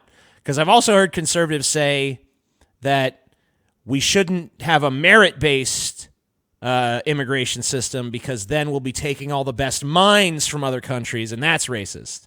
So, I mean, like, what kind of immigration system does Tucker Carlson endorse exactly? That's what I want to know. No immigration system? Does it just want to be isolationist, closed borders, no one's allowed in but us Americans? I mean, is that what you're advocating? Like, that'd be my response. I hate to answer a question with a question, but I'd like to know where you're coming from on this. But, yeah, I mean, I don't know what happened in California. I don't know how accurate your depiction of California even is. But, yeah, I don't think diversity as our strength really means shut up. Next, how precisely is diversity our strength? Okay. Since you've made this our new national motto, please be specific as you explain it. Can you think, for example, of other institutions, such as, I don't know, marriage or military units, in which the less people have in common, the more cohesive they are? I mean, with marriage, I mean, don't people often say opposites attract? I mean, in nature, there are two different forms of mating. There's assortative mating, and I forget what the other one's called. But basically, it means two members of the same species are attracted to the member of the group that's most like them, or they're attracted to the member of the group that's least like them. So there's definitely marriages and things like that are based on, oh, we're so different. And I mean, like my mom and my stepdad, perfect example. You know, she's very serious-minded, very responsible, you know, very together, very controlled. He's very spontaneous, very emotional. They couldn't be more different. Yet they've been married for 25 years, 30 years, something like that. Have a very successful, prosperous relationship because their differences are actually complementary towards one another. I don't know about a military unit. I've never been in one. I think that really when you're in the military, they try to break down your personality and make you more about you follow these orders. So, yeah, maybe not in that scenario. But, yeah, in a lot of interpersonal relationships and things of that nature, like you want friends who are a little different so that you got, you know, so that the other person brings something to the table. There's no need to have just a clone of yourself. Like, here's me and here's other me, and we can just have an echo chamber with each other. Well, I think this. Well, I agree. Well, I think this. Well, I agree. You know, and that can be fun, I guess. But you need some disagreement. Spice of fucking life. I mean, who doesn't want to have a fucking cool argument every now and then? Who doesn't want to fucking get down and dirty with some crazy political shit? Like, I'm good friends with Paul Zigo, who's one of my co-hosts on the Deep Fat Fried podcast, and we do have a lot in common. But, you know, some of the most fun we've had is when we've disagreed on shit. Like, we had different sensibilities about the reasons that Louis C.K. was ensnared by the Me Too movement. We have different ideas about I believe in a more optimistic strain of nihilism. He believes in a more virulent strain of pessimism. And we've had arguments about that. We have different sensibilities about certain films. We have different sensibilities about certain comedians. And when we have conversations about those things, we're actually able to see another point of view for a minute. Maybe see that, hey, my point of view isn't perfect. My egomaniacal ass that thinks I'm always right maybe isn't always right. Maybe there's another way of looking at things. So, I mean, it's about open-mindedness. That's, I think, what they mean by diversity is strength, right? Right. Do you get along better with your neighbors or your coworkers if you can't understand each other or share no common values? Please be honest as you answer this question. I mean, what groups of people don't share common values? There's a book. I'll pull it up real quick. Sorry, I should have pulled this research before, but I don't. I like to come into these not knowing too much about the videos. I try to know as little about the videos I watch as I possibly can.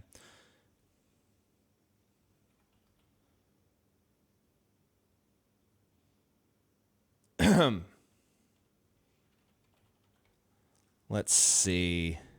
Oh, I remember what it was called. It was called Human Universals. So when you talk about human beings and shared values, there's a book by Donald Brown. He is a professor of anthropology who worked at the University of California. California, the natural enemy of the Tucker Carlson. So here's his book, and it's a book. I'll just go ahead and read you. It's published by McGraw-Hill in 1991. Brown says human universals comprise those features of culture, society, language, behavior, and psyche for which there are no known exception. According to Brown, there are many universals common to all human societies. Steven Pinker lists all of Brown's universals in the appendix of his book, The Blank Slate. So he's taken seriously by Steven Pinker. He's taken seriously also by Sam Harris. So this is not some lightweight.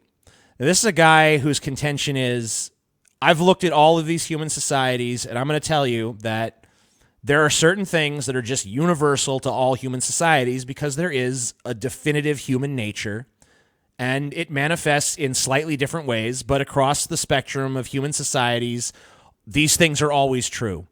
And there's a ton of them. So don't give me this idea that there's some group of people out there with which we share just no values at all. Just because it's in a book doesn't make it true or right. Well, I'm not saying it does. I'm just saying there's a case to be made. And apparently it's a pretty good case. I mean, just because it's in a book doesn't make it wrong either. And it's a respected book, and it's well-researched, and it's by a credible anthropologist who has studied a huge swath of human cultures. So I think you might want to take it a little bit more seriously than just because it's in a book don't mean it right. Just because it's in a book. No, there's human universals across cultures. And if you want to refute that, then you got to go look at the book and do that. You got to do the painstaking work of actually refuting the book. But that's neither here nor there. For now, let's just take it as at face value and say that across the spectrum of human societies, there are certain behaviors and moral precepts and so on that are just ubiquitous. So there's this idea that there are groups of people who don't share any values in common with us and whom we can't possibly understand. It's just false. It's a false notion. And if diversity is our strength, why is it okay for the rest of us to surrender one of our central rights, freedom of speech, to just a handful of tech monopolies? It's not. And by the way, what does that have to do with anything? Like, I'm sorry. I agree with that. I agree. Let's not hand over our free speech rights to a bunch of tech companies. What does that have to fucking do with the other thing? What's the connection? Maybe this is not the full context of what you're saying, and I don't really understand. But from what I'm hearing, I don't even see a connection there. What does one thing have to do with the other? It seems like a total non sequitur. Your ideas are so obviously true. Why does anyone who questioned them need to be shamed, silenced, and fired? They don't. How about this question? After spending 2 centuries overcoming our country's painful history of racial discrimination and hatred, why is it once again acceptable, even encouraged, to attack people on the basis of their skin color? And by the way, since we're asking, if it's now possible to change your sex, is it possible to change your race too? If not, tell us why. Once again, a non sequitur. I don't know. I don't know if it's possible to change your race. I mean, I guess it just depends. I mean, like, a lot of this is based on intersubjective consensus, right? You know, obviously, in the mind of Tucker Carlson, it's not possible for someone to change their gender. But in the mind of, you know, Sally Liberal Guts, it is. And so if I go to Sally and say, hey, I chopped my dick off and carved a pussy, I'm a girl now, she's going to say, damn right you are. And if I go say the same thing to Tucker Carlson, he's like, no, you ain't. Nuh-uh. So it just depends on what people are going to accept. Like if I dye my skin black and change my name to Jerome and say I'm black now, you know, whether or not I am black or not is just going to depend on what group of people I'm with. If I've got a group of fucking people with me who say, yep, you black, then I'm black. If I don't have that group of people and I'm around people who say, no, you're not black, motherfucker, then I'm not. You know? Because it's all based on intersubjective consensus, because those words don't actually mean anything. Just fucking semantic bullshit. After spending more than $1 trillion and thousands of lives attacking Afghanistan, Iraq, and Libya, and you supported that, though. I mean, I remember the lead up to the Iraq War. I remember Tucker Carlson, and I remember he was all for it. So, I don't know. You don't get to be all of a sudden like, I was on the right side of history on that one. No, there should be a huge disclaimer when you're like, after the debacle in Iraq, which I supported, should be a little asterisk at the bottom of the screen, which I supported fully and defended on numerous occasions. Getting nothing for it. Why does it now make sense to start new wars in Syria and Iran? It doesn't. And after 30 years after the Berlin Wall fell, why should we still treat Russia as our main enemy while completely ignoring China, which actually is? And how about this?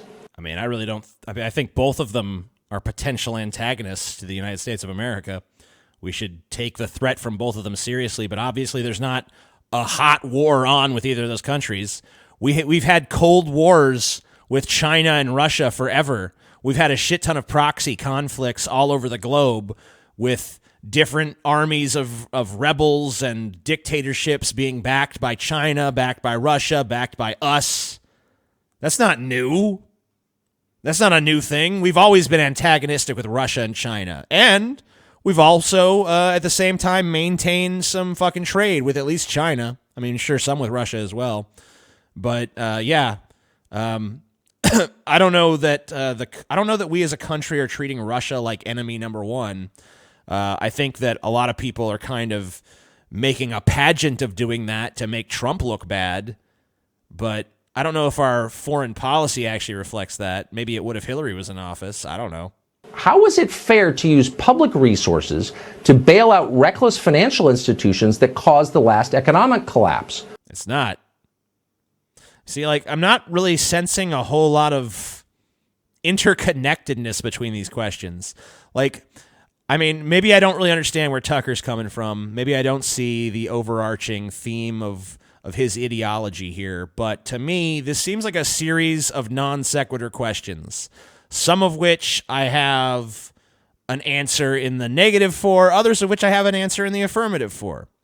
So I think me and Tucker actually agree on a few things, but what I just don't see is how any of this connects.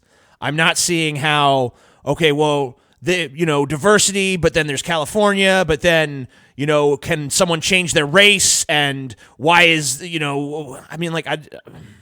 what's the connection, dude? I'm not seeing the connection between all of these things.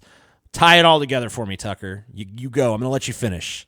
Which other enterprises are eligible for tax dollars once they go bankrupt because of stupid decisions? Since we're living by this principle, does it apply to my household budget, for example? And this, is San Francisco better off covered in hypodermic needles and human waste? Is Baltimore better off since the police there decided to stop enforcing the law? How are Detroit and Gary, Indiana doing? Weren't you in charge of those cities? We've got a lot more questions. We could go on, but we're going to start with those. Before canceling democracy, Washington should answer those questions first. And we're going to start by asking them of... Okay. Well, I still don't see what any of that had to do with anything. It just seemed like a bunch of really vague Republican talking points disguised as questions. So it doesn't seem like the intent there was to actually put forth questions to be answered, but rather to make arguments in the form of questions by asking a series of loaded questions that are ostensibly actually related to each other, but in actuality are not. And now for some Steve Bannon. Critical midterm elections coming up. How high? Oops.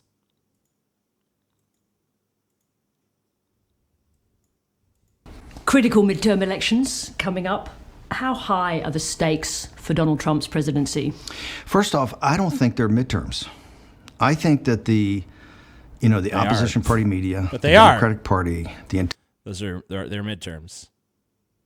Entire permanent political class aligned against President Trump in the campaign and then after he took office have won one big victory, and that is they're going to get a do-over. This is, people that think about this as a midterm, it's one of the things that we're trying to pound into conservatives' heads. This is a reelect. It's all on the table here, right? If they take the House, if the Time's Up movement, the resistance, this is as high a stakes as possible. If we lose the House, the Trump presidency will grind to a halt. I mean, that's true of any president, though. It's like, yeah, if the president's party controls Congress, then they have carte blanche. If the opposition party controls Congress, then yeah, the president's not going to find it as easy to get stuff done. That's always been the case. That was the case with Obama. Obama got a bunch of shit done in his first 2 years, and then in the midterms, it swung back to the right a little bit, and so he wasn't able to pursue his agenda as aggressively. It happened with Bush, too. I mean, Bush had Republican House, Republican Senate, Republican, and he's the Republican president. And then some Democrats got in, and his legislative agenda was much harder to push forward with the same vigor. I mean, it happens all the time. So this is no different than any other midterm election in history. The thing you just cited as being like, this is why it's different, is actually why it's exactly the same. So I don't know who you're trying to fool, dude. Use the term pound, and today is actually the day that you've released the trailer for your new film. Now, it depicts the coming election as a violent battle. Why so extreme? Well, I think if you look at what's happening in the streets with Antifa and these neo-Nazis, everything, that the country is really almost like the 1960s to a degree. I'm surprised he admitted the existence of neo-Nazis. Because of the two sides of what's arguing, you see the country is coming apart, and I think all these issues have to be put on the table. And so it is a time, it's a time that the country's quite divided, and that's why this midterm is so important. That's why the 2016 election is so important. You have to decide it at the ballot box. You say yourself that you won the 2016 election. You were just talking about the chaos in the campaign, but you won that election with not a lot of money, as you say, and really with fear and anger. Do you think that you can rely on the deplorables to come out again this time? I'm not so sure it's fear and anger as rationality. I think working class people and middle class people in this country realize that something's wrong, is that, upon their shoulders rests the entire tax burden, and upon their shoulders really rest. Yeah, so let's elect the guy who gives tax breaks to the richest 1% and raises taxes on everyone else. That makes sense.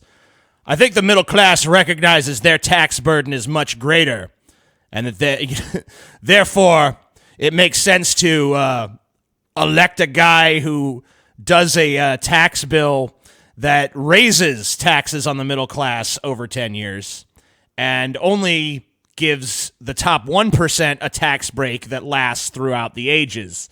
That's the guy who's fighting for the little guy. What? I'm sorry, but what? If that's what the American people realized, then they would have voted for Bernie Sanders. Fuck you.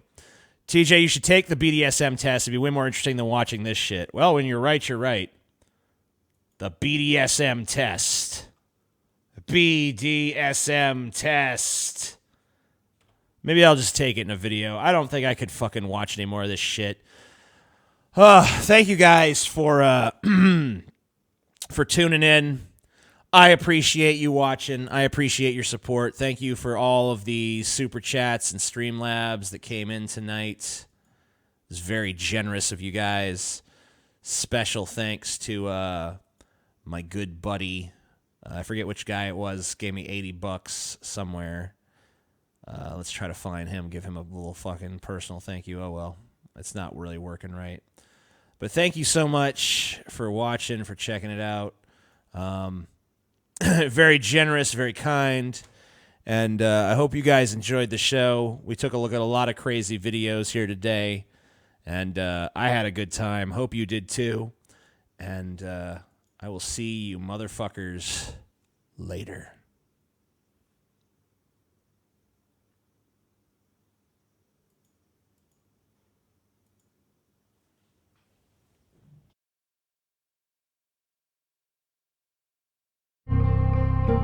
Thank you.